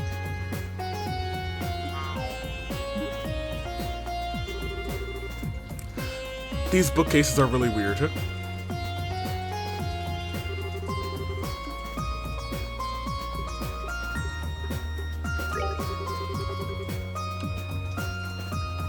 Back away slowly. Now we're reading it, I guess. Well, this guy's dedicated. Yeah, let's go with that. Oh my gosh, I couldn't actually read it. I wanted to read it. Gilbert! Alright, here we go. Were the girls down here? Or was I tripping? No, not the girls that I was looking for, but I do want to talk to the girls here. This world really does make no sense to me. I'm pretty sure what Celeste is saying is true, but it all just seems so weird. Well, whatever. I guess there's no point in me worrying about it. I'll just try and help the princess here. This place seriously makes no sense to me. When are we going to be able to go home? Oi, it's almost startling how many books there are here. They don't seem to be arranged in any specific order, though. I want to think that there might be more to this bookshelf than meets the eye. I'd like to think so, too. But I don't know. I wonder if the order of the books that have been appearing means anything as well. Hello. I'm just mulling over all Celeste told us about Phantasm earlier. It's strange to think that we've suddenly ended up in a world that's a part of a higher plane of the universe. Think about it, this place is probably the perfect place for martial arts training. The only thing that I know is like being at the top of a tall mountain, isolated from the world. Thank you. Hey, Zen was saying something kind of cool earlier. He says this place is perfect for martial arts training, the only thing that he knows. I might not be into the same combat style as him, but I'm not gonna say no to a chance to getting stronger. Oh yeah! So you wanna join me for some sparring, Zen? Ha, sure thing. Alright, meatheads, good for you. We actually don't have any water to drink here? That's kinda crazy. Oh yeah, we want Reese. Oh, wait a minute, I have a cold. Alright, here we go. I still need to get you out of the party, so I guess you can... No, that's not what I needed. So I do need a full party, that's good to know. Together now. Together, forever. Something, everyone, together. We're all in this together, clap. Oh, Reese, how are things between you and the others? Getting along? Yeah, we are. We had the chance to get to know one another better while you were asleep. Ah, that's good, I guess. I was fully expecting you to keep your promise with me, however. If you dare break it, you're going without food for a week. Ouch. I'd rather you spared me that one. Hehe. Oh, Kevin, are you feeling okay now? We don't want you to go and going and collapsing again after just recovering. Ha! Come on, Estelle. I'm indestructible, except for this part where I almost perished. Pretty swell timing on my part before, huh? I didn't even get to say hi before I fell unconscious now, did I? Indeed. Everyone was shaking their heads with disappointment when you collapsed. You were supposed to be a Dominion, but you wouldn't believe it from how shameful of that shameful show of weakness. Haha. I'm pretty sure everyone was just panicking, especially you, Reese. Wild. Yes, that's right. He introduced himself as this Lord of Phantasma's foremost guardian. Joshua? By the sounds of it, you probably encountered him more times than I have, but yeah, I know. Okay. Thank you. I'm going to have to make sure I'm prepared. Just try not to overdo it again, okay, Kevin? I mean, I still don't know a whole lot about what happened exactly, but we were all really worried about you. I have a feeling we were given Celeste's Sealing Stone to unlock in order to understand the makeup of this world, which means they wanted us to know and to make use of our memories and feelings against us in new ways as a result. Perhaps the trials ahead are the whole reason they started to recreate parts of Liberl and here to begin with. If the trials ahead are the whole reason Lord of Phantasma started trying to create reparts of Liberl, yeah, he's like, I'm gonna have to fight him. I don't want to fight him. I think it would be best that we make sure everyone here is on guard for what the Lord of Phantasma may try to do. Perhaps I should be the one to do so. Okay, well, great. I think we really talked to everybody. And I think we do have, yeah, I guess we got a little bit more time, so yeah, let's go and knock out that other door.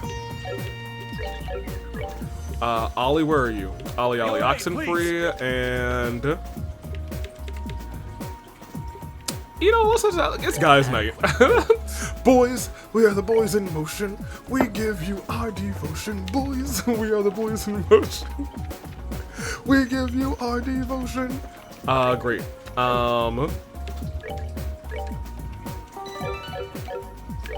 We'll be going to Star Door 8. Yes. We'll do this door real quick. It'll be a good time.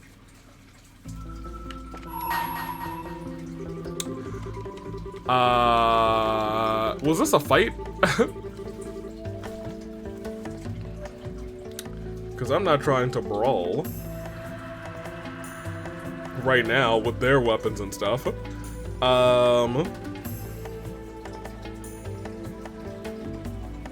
That don't look like it. Let's go. Open the door? Yes. Love is an open door. I actually have not saved in a little bit, so maybe I should have saved first.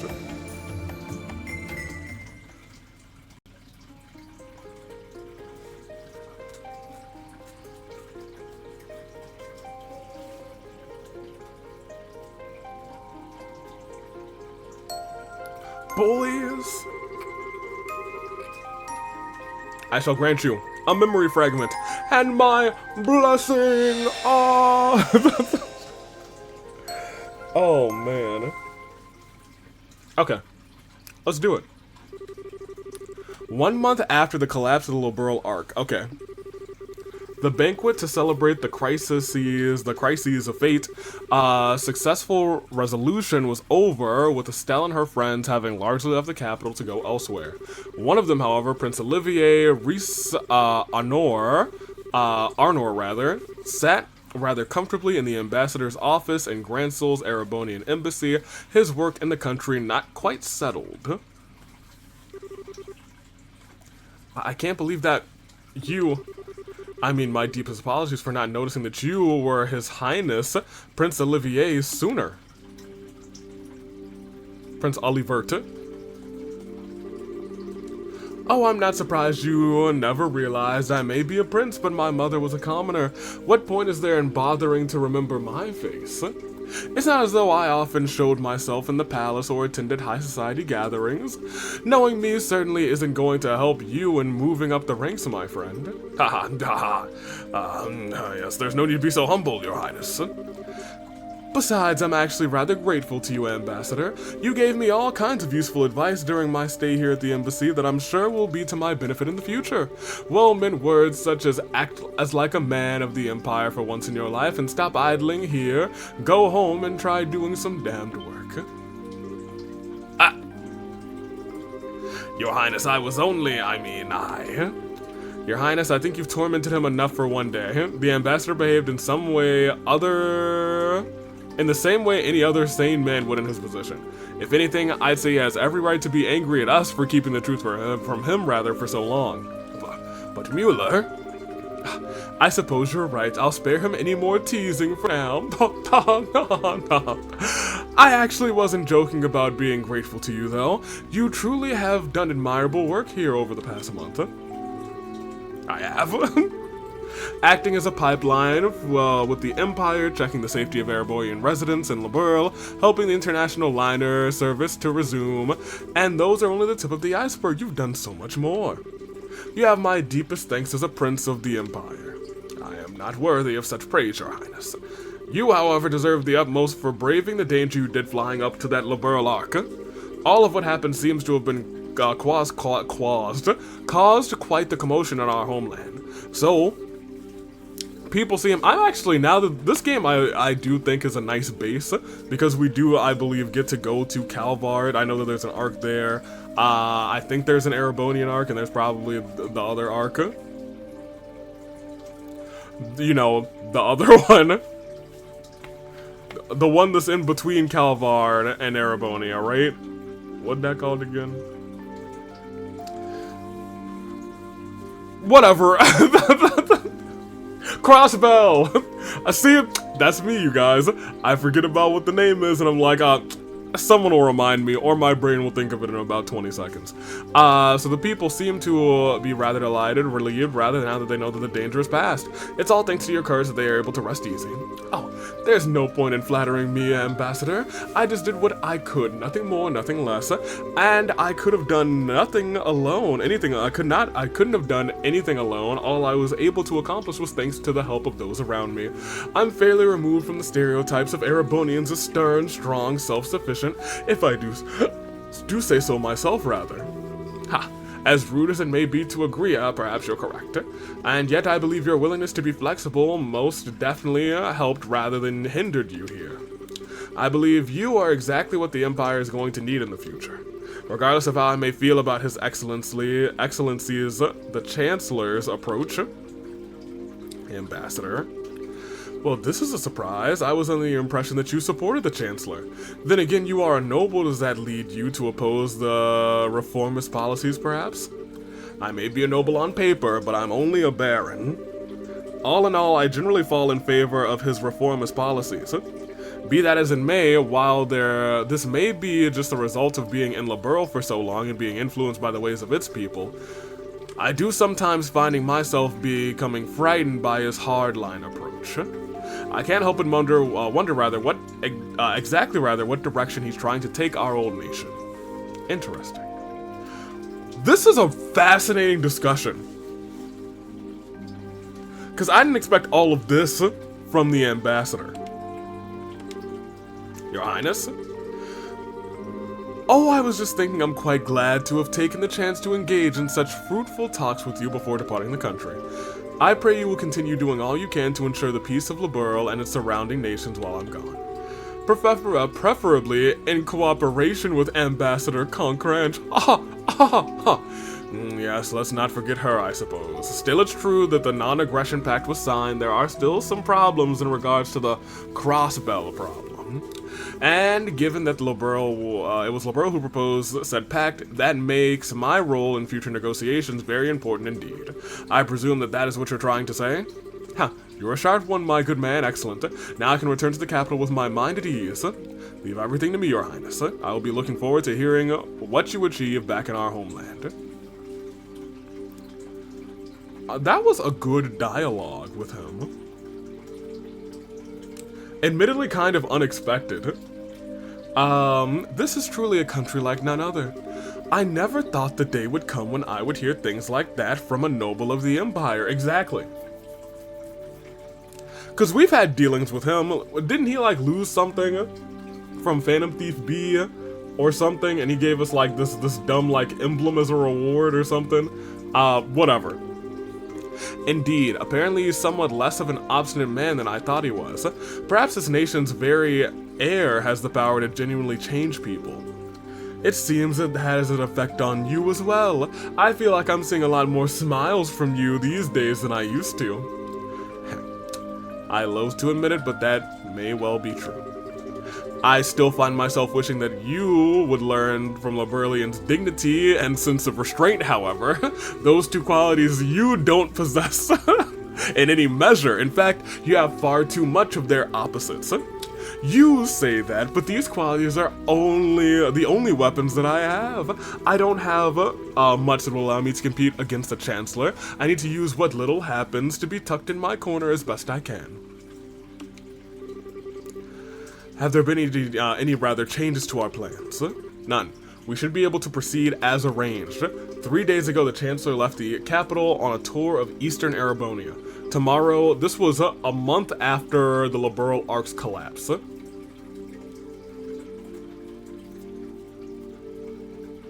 Okay. So that was indeed, I guess, about a month after the Olivier arriving with all of the troops and whatnot. Today, and my favorite piece of dialogue from the second game, Cassius and Olivia just being like, ah. Anywho, tomorrow you will be returning there aboard the Arcee while he is still out in the east. All those who need to be made aware of our return have been given proper notice. Your arrival in Erebonia will make a real impact, of that I am certain. What potential obstructions to the plan are there at present? Nothing major. There have been movements in the intelligence division's fourth subdivision, but not much.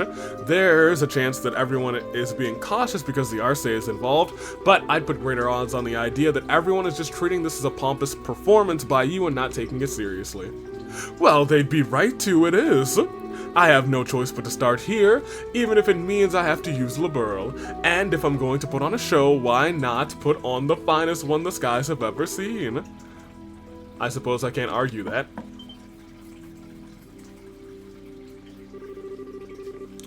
I'm sorry to trouble you this late, at this late hour, Your Highness. A message has arrived from Helmdollar. What would you have me do?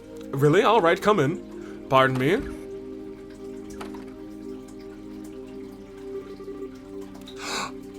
Oh, that's a lecture! Well, if it isn't lecture... if it isn't lecture... I was wondering where you'd been. I haven't seen you all day. As him, Secretary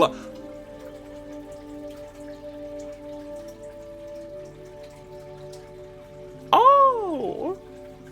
Fascinating. I've been exceptionally busy with work since this morning, I'm afraid. I'd hoped to be able to come and see you earlier since I'm leaving tomorrow. I'm terribly sorry for not being able to. Oh, never mind that. If that work of yours is done now, we three could enjoy some sensual quality time together for the remainder of the night. So what was the message from the Capital Secretary? They've acknowledged receipt of His Highness's message. However, they did not anticipate that you may be able to arrive all the way from Gransel in less than half a day.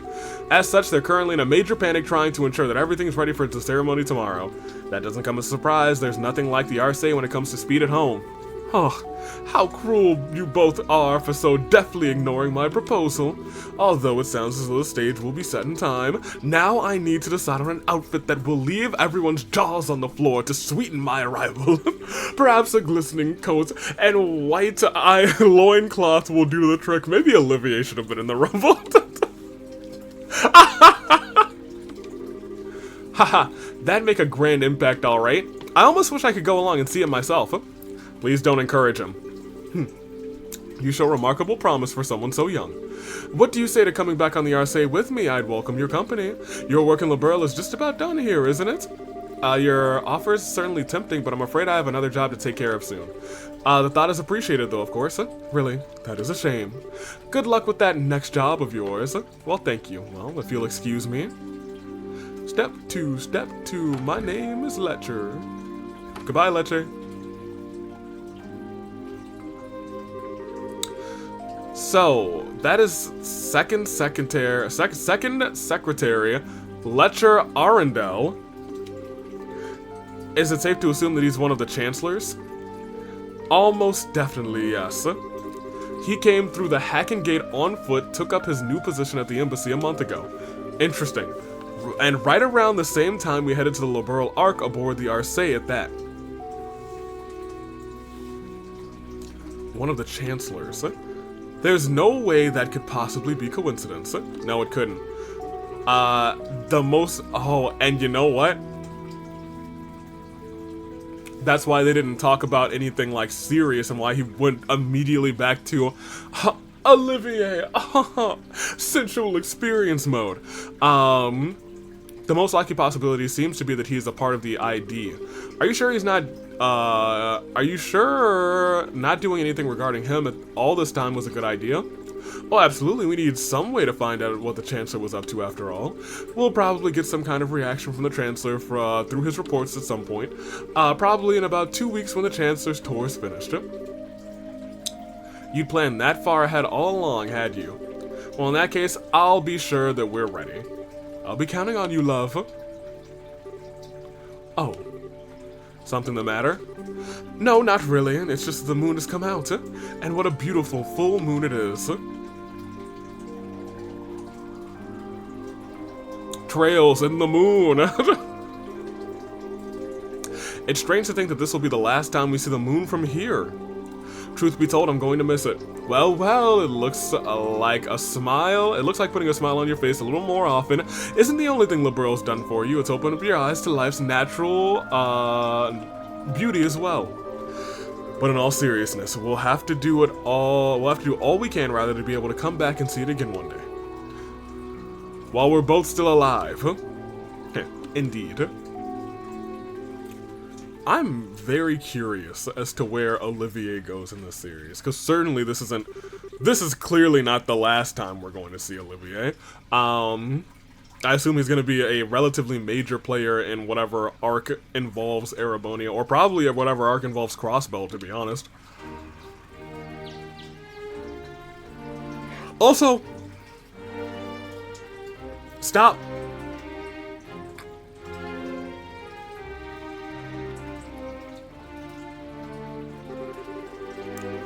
Olivert, I'm gonna let you finish in a second. I need like a list of the next 3 games.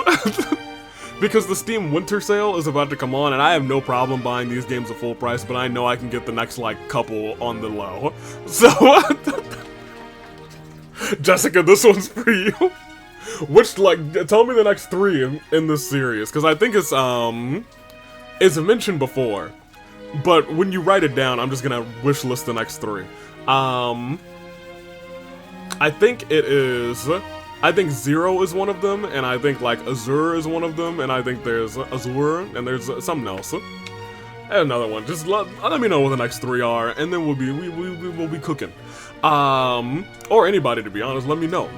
I need to wish list these things, because, you know, Steam Winter Sale is about to come on. And the Steam Winter Sale, I think, starts up either the day of or the day after the fight before Christmas, and that's just a couple weeks away.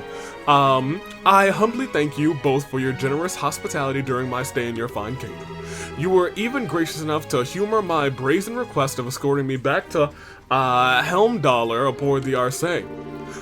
This debt I owe you will be repaid many times over in the future, rest assured of that. Haha, you needn't think of this as anything other that we went that far out of our way for. Escorting an honored state guest back home is a matter of course. Particularly a guest whom we owe a great debt of gratitude. Oi, if you ever have the opportunity, do please come back to Liberl again in the future. I imagine Estelle and Joshua will be back by then as well. We'll all be able to have a nice warm welcome. I'm excited for my next visits already. Have they left the country yet, by the way? They're busy getting ready to leave over in Roland, at the moment, I believe. My boy, Brigadier General Bright. Nah. Just call him Cassius. We know him, but we're on a first name basis with him. Everyone in this room is really on a first name basis with him. I'm planning to see them off when the time comes. I see. Incidentally, while the ruins of Hamel are currently sealed off, I'll do what I can. Oh, interesting. I'll do what I can on my end to ensure rather they are allowed inside. I see. Excellent. Could I trouble you to pass that information along to them? Certainly. Thank you very much, Your Highness. Oh, think nothing of it. It's the least I could do after all they've done for me. I owe a great deal to you too, Cassius. If not for your assistance in stopping the armored division from crossing into Liberl, wouldn't have been so simple as it was. Haha, I could say the same to you. Still, I'm sure you're aware that outcome will have been well within the realm of possibility for the Chancellor, rather. I doubt he was even surprised by the incident. Oi, really? Most likely not. Erebonia had nothing to gain from using that situation to occupy Liberl. Certainly not to the extent that it would be worth going out of their way to develop inefficient steam tanks. The only reason I can see for him doing what he did was a show of power to surrounding nations, a statement that even without orbital power, Erebonia's army could still act. I indeed suspect that was his true aim all along. Oh goodness, I still have a long ways to go. So you did notice, the orbital shutdown phenomena was a complete unknown to the rest of the continent. Perhaps it might never occur again, but there's always the chance that it might, whether it's here or somewhere else entirely. I hear that the Empire, I do wonder if it'll happen again now that we know that the Ariel, I guess the Oriole could show up anywhere else, because I think the Ouroboros has it. So, you know, I don't know if they're going to be like out here using, because they're not trying to cause like world destruction or anything, but you know. I mean, some of them want to cause some disaster. Certainly not enough to launch a full-scale invasion. By the sounds of it, they were just put together in Rainford's factories using parts intended for standard orbital tanks. But as it stands, the know-how to put together tanks like that only exists in the Empire. And in these unpredictable times, no other nation has the time or resources to try and develop the extremely inefficient steam-powered weaponry. That's not true. We have... we have Tita's whole family. In a sense, because of what just happened, the Imperial Army's effect as a deterrent is even greater than ever. He's using war as a diplomatic tool and very effectively at that. None of this had even ever occurred to me. I still have a long ways to go before I'm fit to be the ruler of this country. Oh, don't beat yourself up too much. He's no ordinary foe to even the most hardened of veterans. The Chancellor always seems to be thinking several steps ahead of everyone else in the rest of the world, and it's impressive, no matter what we may think of his actual ideas. I'm quite the reckless fool to be trying to challenge him if I do say so myself. Oi, don't be silly, Your Highness. How can you say that with a smile on your face is utterly beyond me. You should focus on building yourself a strong foothold to begin with. I do hope you'll be careful. No matter what may occur, be sure not to lose sight of where you actually stand. Of course, Your Majesty. If I were to go and bring shame upon myself now, I'd be wasting all the effort involved in escorting me back home. I'll be sure to take what you have said rather to heart. Excuse me, Your Majesty. Oh, it's Hilda. Oi, Hilda. Whatever is the matter? It's not often we see you so flustered. My apologies, Your Majesty. It's just there's a guest for you who's arrived at the castle all of a sudden. Ordinarily, I would not have rushed in while you were meeting with others, but the visitor is so irregular that I thought that you should know at once. Irregular? How so? It sounds like it's about time I take my leave. Actually, the visitor said he would like to greet you as well, and not just Her Majesty. What? So this is our chance meeting where we will see Fletcher. Hilda, just who is this visitor? The Chancellor. Well, he introduced himself as Chancellor Goliath Osborne of the Aeroport. Wait, it's actually the Chancellor?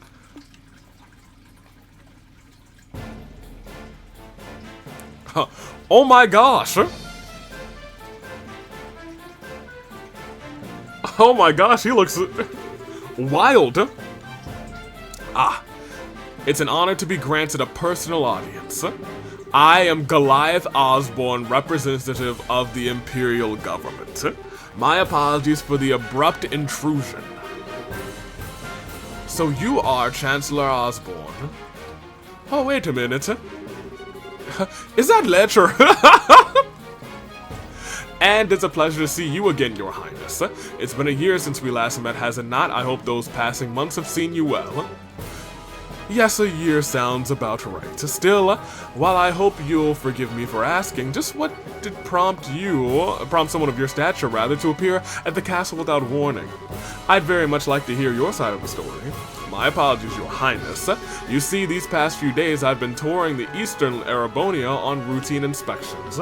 It's been going very smoothly, more so I had initially anticipated. I had enough free time in my schedule to pay a cordial visit. Oh my, is that so?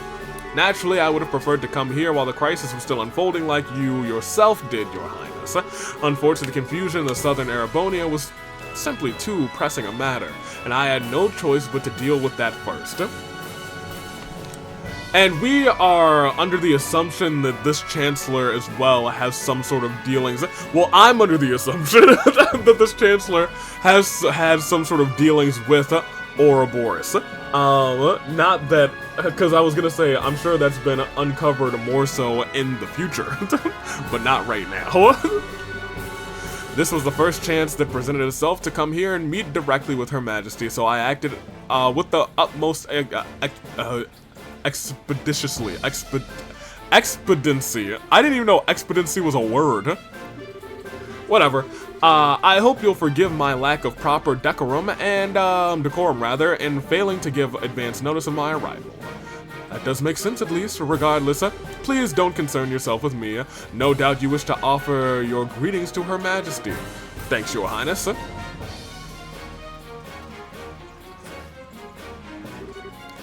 Well then, allow me to extend my heartfelt greetings to both of you, Queen Alicia and Princess Claudia.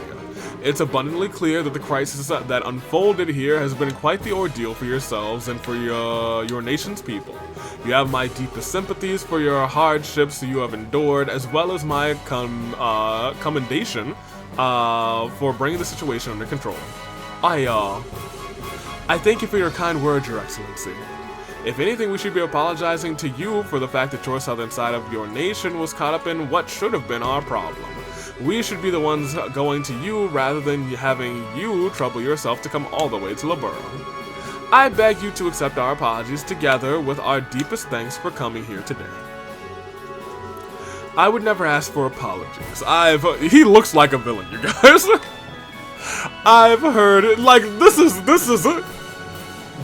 villain. Look at him. That man is bad. I would never ask for apologies, only blood oaths. I've heard what happened was the work of a shadowy organization stirring up trouble in your borders. While I meant well by sending a military force to aid you, I wouldn't have done something so careless had I known the truth of the matter.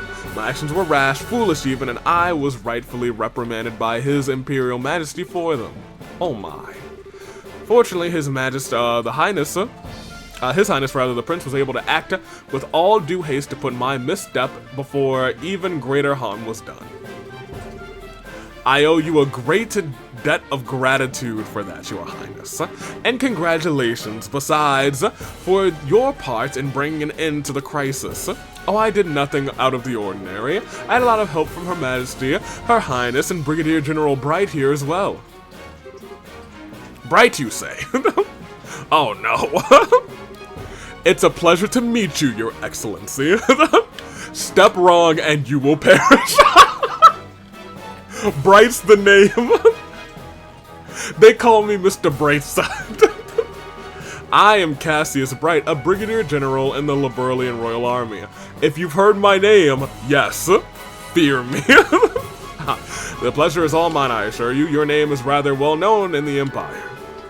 Not as much as yours is here in Liberl. I would imagine it's an honor to make... Dang, that's actually a shot.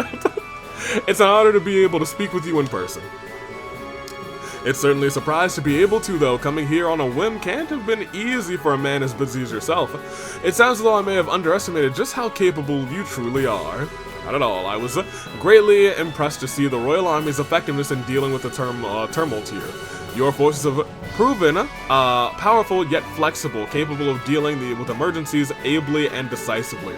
I might go as far to say that it embodies an ideal that the Imperial Army, with its swollen ranks, could never hope to realize. You flatter us, Your Excellency. For your part, I hear that you were responsible for the establishment of the Imperial Army's famed intelligence division. Our army is in desperate need of a new one of its own, so I find myself quite envious. Ha! It almost sounds as though the two of us want to, almost sounds as though the two of us each want what the other has. Yes. Haha, so it does! May I ask, Your Excellency, what will you be doing now? For my part, I am intending on leaving Liberl today, so I'm afraid I won't be around much longer. Yes, so I've been told. I believe you're intending to make your grand arrival in, Heimdallr aboard the famous Arcee. I'm impressed that you were already aware. I almost wish I could return to Erebonia on board alongside you, but alas, I'm afraid I have other business demanding my attention after I'm finished here. I'll be leaving Liberl separately this afternoon. Oh, that is a shame. I very much would have liked to invite you to this evening's banquet. Please, you need not to go through such troubles on my account. I feel as though I've put you out enough, showing up unannounced as I did, to say nothing of dining with such esteemed company. Still, I do have some time before the airship I'll leave is due to depart. That being the case, might I ask for a little of your time, Your Highness? I have a few things I'd like to discuss with you personally. Hey. Oh my gosh, Letcher. Very well. I have some matters I would like to discuss personally with you as well. What a fortuitous coincidence. Allow me to have a room arranged for the two of you to have your discussion then. Hilda, if you would. Certainly, Your Majesty. Dang, oh, that ain't tense. Oh, and the music changes for real, okay. Things are going up. Wild and crazy, kids.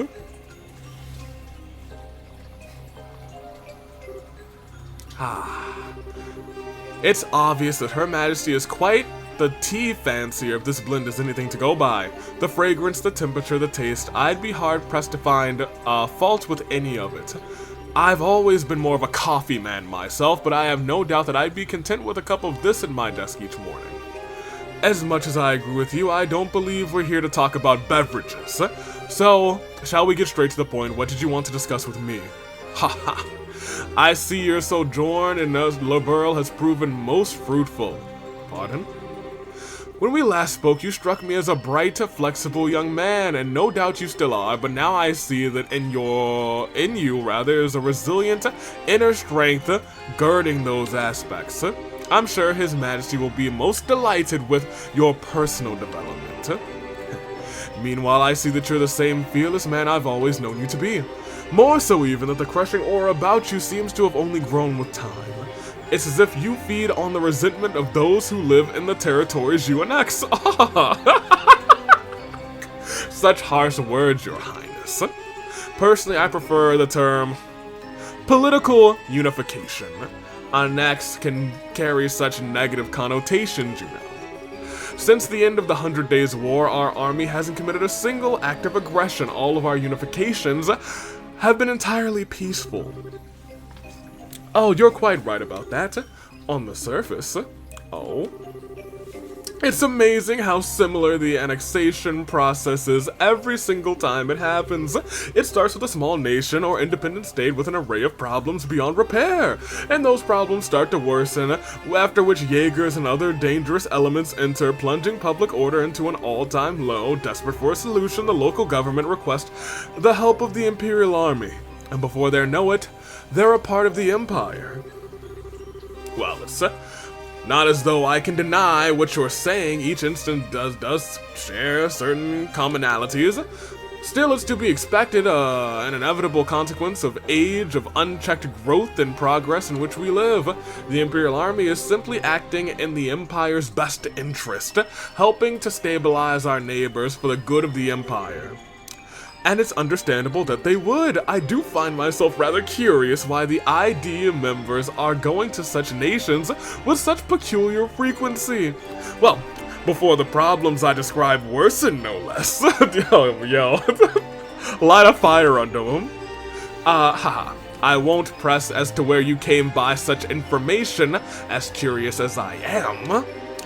But I will say this, at its most basic level, these actions are about risk management and risk mitigation.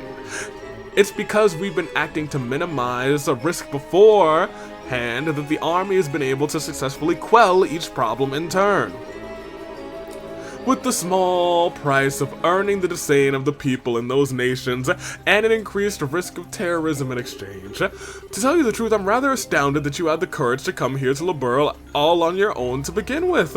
After all, you made yourself the biggest target for terrorists in all of Erebonia. Your concern is touching, Your Highness. I would ask that you not trouble yourself with my safety. I employ some very skillful subordinates tasked primarily with eliminating the risk of terrorist attacks against me. Really now? That Letcher is one of those, I suppose? A rather peculiar fellow, isn't he? But a rather useful one all the same. Working out the schedules for this trip and taking necessary precautions to ward off terrorist threats were both his doing, and thanks to his commendable efforts, I can depart for Crossbow free from worries as soon as I finish my business here. Crossbow? Are you surprised? I'll be participating in a top-secret discussion with a representative of the Crossbell government. This sounds like it's leading directly into the next game. Recently, a large amount of funding has been flowing into the country through Republican channels, putting our allies on the defensive. I'd always meant to visit at some point, and this seemed the perfect opportunity. Are you out of your mind? Crossbell are full of enemies and different factions at each other's throats, rather. I hear it's now a hotbed for terrorists and criminal organizations because of its position as a buffer state. Does it really sound like a place the Erebonian Chancellor should be visiting on an unofficial visit? I'm surprised to hear you advocating caution in the face of potential danger, Your Highness. You did just immediately say, yeah, I'll go up to that floating city, who knows what's up there. Yeah, I was gonna say, after all, it was you who flew onto an ancient city at risk of your own safety and returned unharmed after surveying it. Compared to such a rousing risk-taking, my visit to Crossbell will be child's play. Olivia's like, oh, dang it. As I'm sure you're aware, you're regarded as something of a hero back in Erebonia. To see a hero make a grand return befitting his newly minted legend and aboard the famous Arsene, no less. Naturally, our hero is also taking the time to ensure that every well-known newspaper and magazine are aware of his homecoming as well. Oh, and I have no doubt that your triumphant arrival will be every bit as glorious as it has played out in your imaginings, Your Highness. Oh, he's pissed. Ha! Do be sure to capitalize on this chance as best you can to build yourself a firm foothold. Oh man, I expect great things from you after all. Oh man. Letcher! So I assume this will be a Letcher Chloe moment.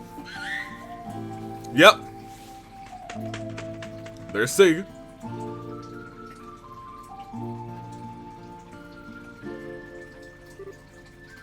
Scree! Hey, buddy! You haven't changed a bit, huh? Scree! Really? Sounds like a ton has happened, huh? But it's nice to hear you and your master are doing alright. Scree! Letcher!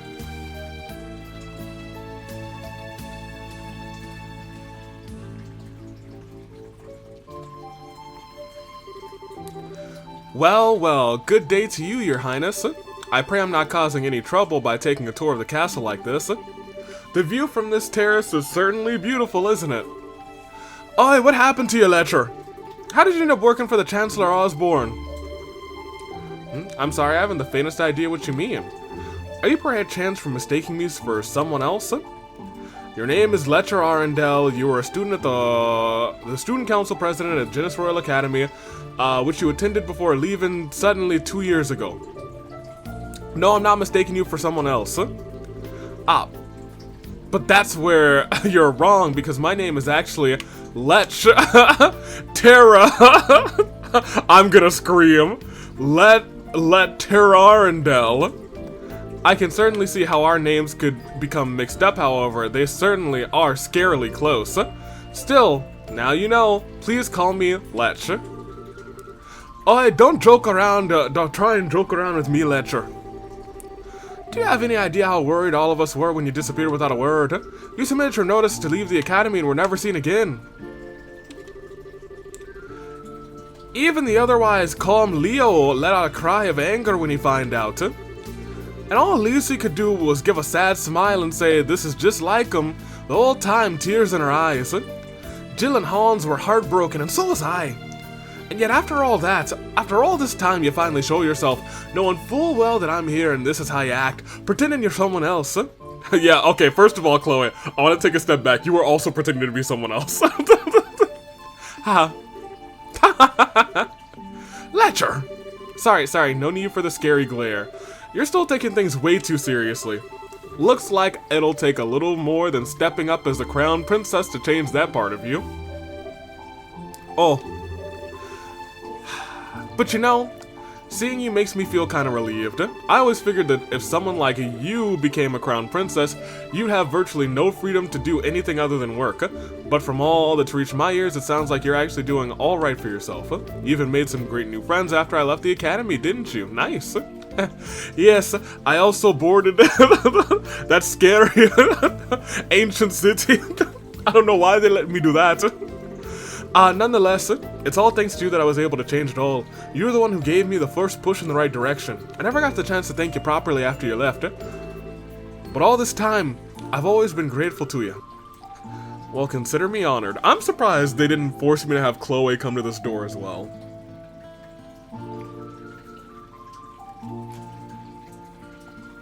Oh well. Or have a part 2 where Chloe has to be at the door. Do I get a kiss in return? You do not. I may feel respect towards you, but nothing romantic. Oh, that's a bummer. There was me all taken in by how pretty you'd become, wondering if this could be the start of something downright romantical. And what happens instead? My dreams of romance and sweet smooches are crushed to nothing before they can even begin. I know you don't mean a word of that, you know. You're looking very sharp though yourself. It's surprising to see you. Every time I've seen you before today, it was in that heavily frayed uniform worn in the most sloppy way imaginable. I think you'll find I was merely making a fashion statement. That wasn't laziness or slobbishness. Every part of it was calculated carefully and considered to have maximum effect. The scary thing is, I actually believe you. You always seemed as if you cared for nothing but having fun and causing trouble. Yet when it came down to it, you're always wise beyond your years. And I finally seen part of the reason behind that today. I'll ask you again, Lecher. How'd you end up working for Chancellor Osborne like this? Just what happened between you submitting your notice to leave the academy and now?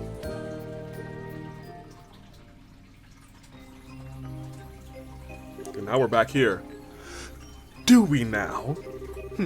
I have to admit, I never imagined that would be the case. On the contrary, I was expecting you to tell me to back off. Oh, Adios, forbid. What reason would I have to suggest such a thing? After all, at the end of the day, our positions are functionally the same. I'm not sure I understand.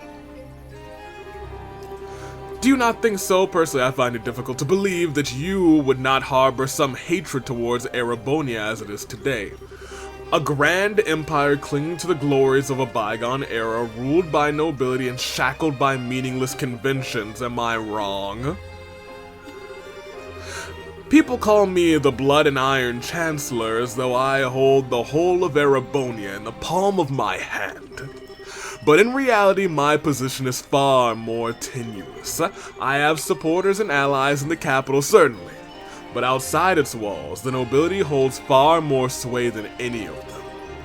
And while it is true that I hold a great amount of power in the form of the Imperial Army, even then I only truly command about 70% of it.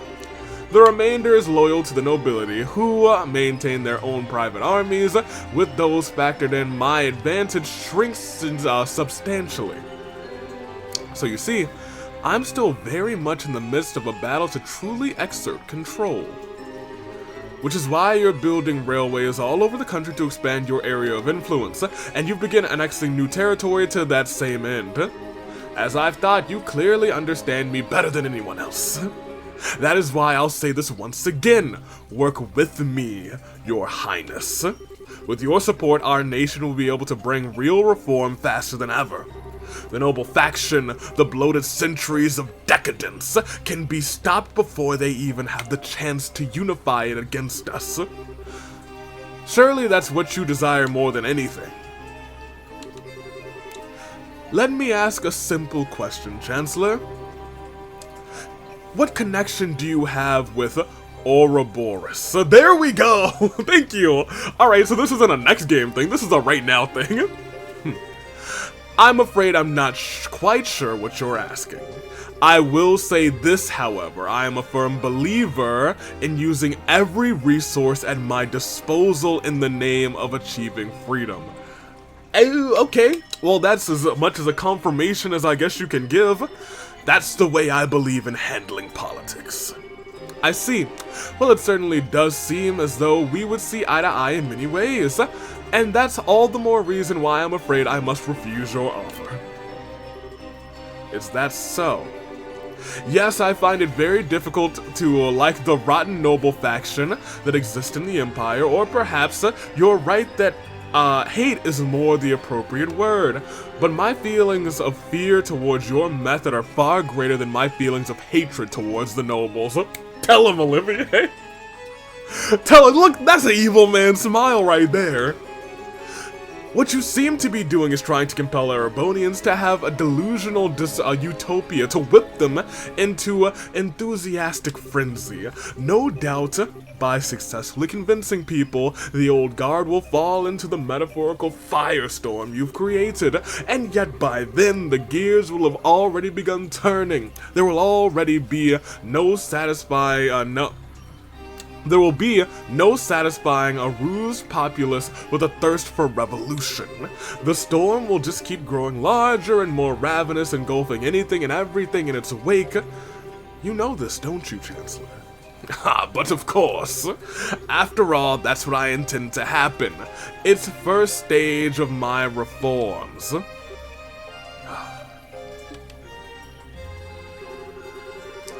I'd be more than happy to share further details with you if you decided to work with me, Your Highness.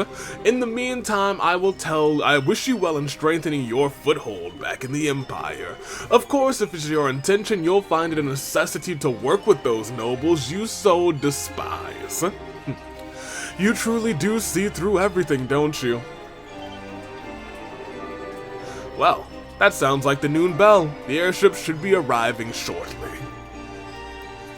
I'll see you in the next game, Olivier.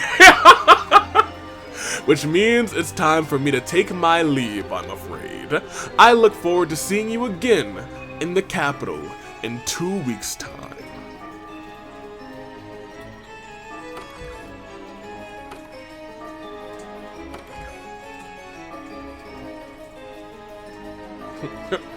Vander, I hate that guy. Did you stab him? No, I can't, sir. I take it the discussion is over then? What's wrong? You look awfully tired. Oh, nothing. I'm just feeling odd anew at what a monster I decided to pick a fight with. I was gonna say, for real. Noon bell, you gotta go. Oopsie. I think it's probably about time for the airship to arrive. I'm gonna have to stop there and get going. What? See ya, Seg. Next time I see you, I'll bring you some more Ereborian salami as a souvenir, okay? Scream! Well, oh, wait. Are you just planning to disappear without telling me anything a second time? Oh, got an important question for you. Did you ever fall in love with someone while I was away? Hit the nail on the head, huh? Oh, that's cute. First love, right? How's that feel? Heart aflutter 1 minute, into the world the next. Yes, correct. Don't you dare start teasing me. Immediate blush. Oh, he's right. But you're right, though. I did.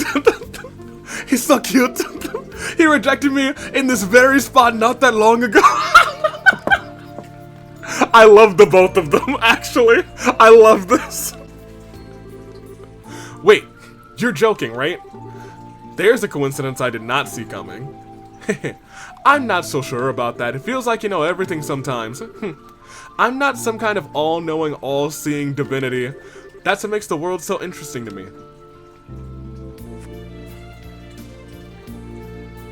Hello. Oh. I'm happy for you, Chloe. Knowing the pain of love's lost is what makes a girl blossom, in my humble opinion. Do you feel like the whole experience lets you get a step closer to the person you want to be? Well, what about you? Do you ever feel like you're getting closer to the person that you want to be?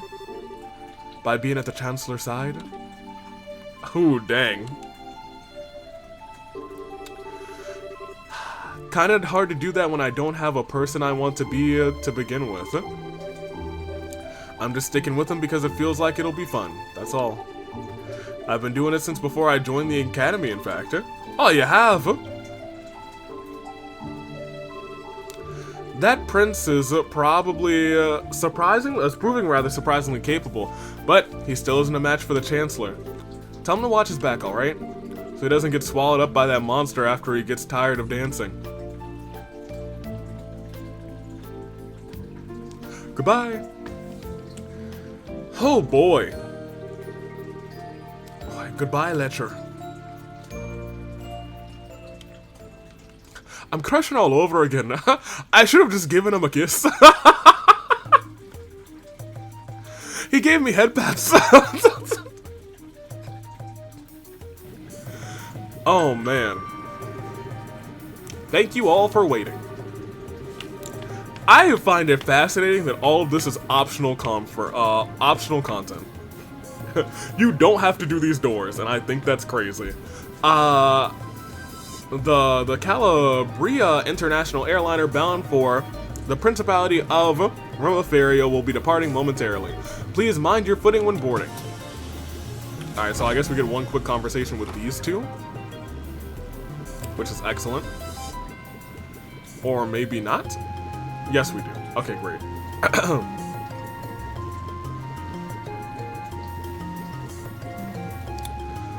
Lecturer. So I think maybe he'll be a more important character in the coming games. Huh? Looking forward to seeing him again.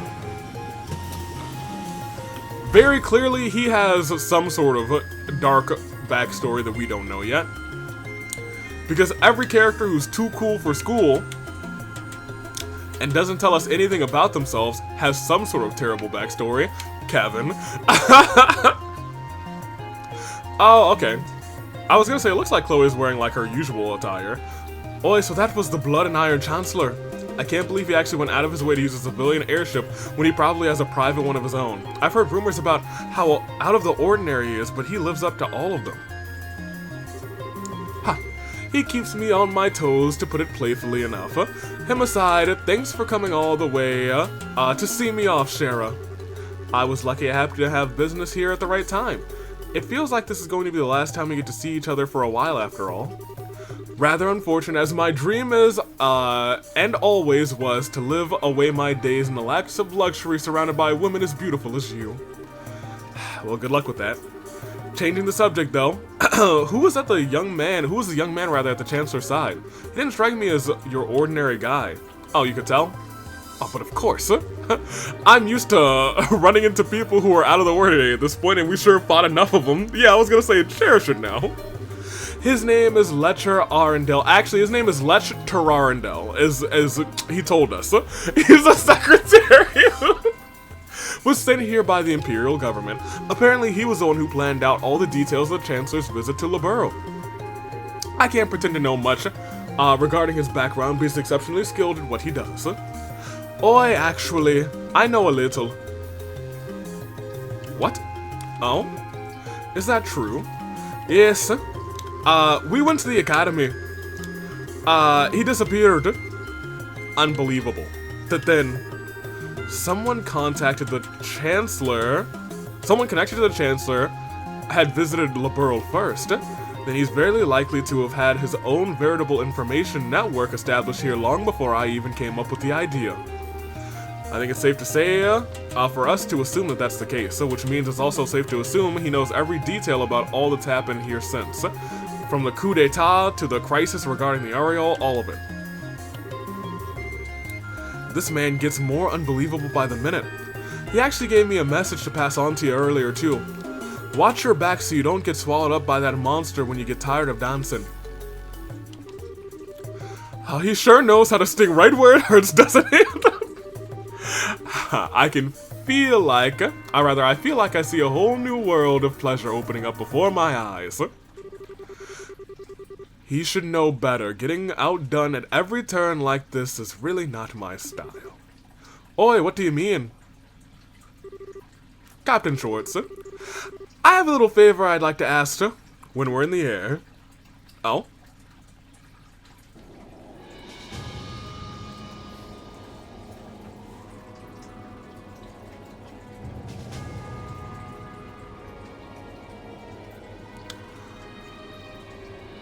Is that a... I'm rather impressed with how Prince Olivier or Olivert has come along. No matter how he chooses to act from here on, he will have his uses to be certain. He would say that, given that you think of everyone as your pawns, there's me, the prince, that society. Oh, if you think of the society as your pawns, oh, you are a dead man, my guy. They're gonna take you out before Olivier does. You are the pawn. When it comes to the society, you are the pawn. Indeed, and I am much the same. But, okay, never mind. But he understands he's also a pawn. But we are pawns on the vast game board that is the Empire, where a thrill like none other will take place. But it's because you too wish to see that game play out that you've chosen to stand with me, is it not? Well, hey, what can I say? Just don't forget that this piece right here may not be loyal forever. Oh, interesting. And such a betrayal would be perfectly fine by me. Or did you honestly think that I never considered the possibility may happen? I just thought I'd come out and say it. How are the Ironbloods, the other Ironbloods, doing, by the way? They're all doing very well by the sound of it. He is a fascinating man, though. Clearly is a villain, but he is a fascinating villain. And I'm not even sure if he's like a true villain. At this point, he seems more like a... still for the good of the nation, quote unquote. I want to know his full backstory. At the rate things are going, because now we know, like, the backstory of Wiseman. So you can kind of see where he got to or how he got to that point, and it is kind of sad. But, you know, I want to know more. At this rate, things are going to... There's a chance, rather, that all of the prince's efforts will be for naught. Perhaps I ought to hold back on him a little. You sure don't pull any punches, do you? You know something? I wouldn't write him off so easily if I were in your shoes. What?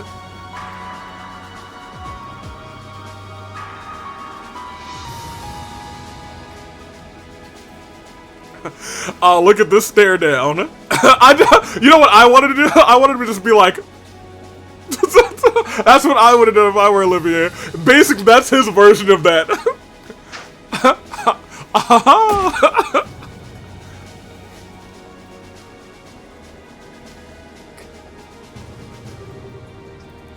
These look like rose petals. If you look out the window on the right side of the ship, you'll see the famous high-speed cruiser, the Arce. We've been informed that it's on its way to the Imperial capital with Prince Olivert of the Airborne Empire aboard, but he has also given a message to relay to all of the passengers on board today. I give thanks to Idios for the good fortune I have been able to meet you today. May your journey be filled with beautiful roses and her blessings. And of course, may your journey to your homes be a safe and pleasant one. This marks the end of his message. Hey, that is kind of goated. That is kind of goated. Alright, you gotta let that man cook.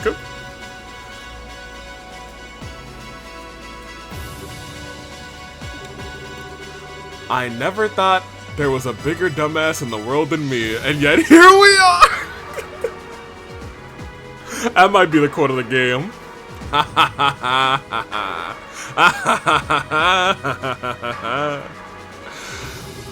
Very well, debaucherous prince. I look forward to seeing what you can do. Show me how long you can hold out against me. Okay, yeah, very much a villain, but like, I gotta know his backstory, you know? That should be the end. Return to the Empire. I thoroughly enjoyed that. Divine Eye, 7,000 Mirror. Alright. I'm glad we did that this episode because that was awesome. I loved that. That is definitely the end of our episode though. I'm taking off until next time. We'll have our Wise Man. Unless it gets lost in the mail because it is the holiday season, you know how it is. And it was shipped through USPS, so who knows when it'll actually be here. Toodaloo Flight Crew. Thank you for watching.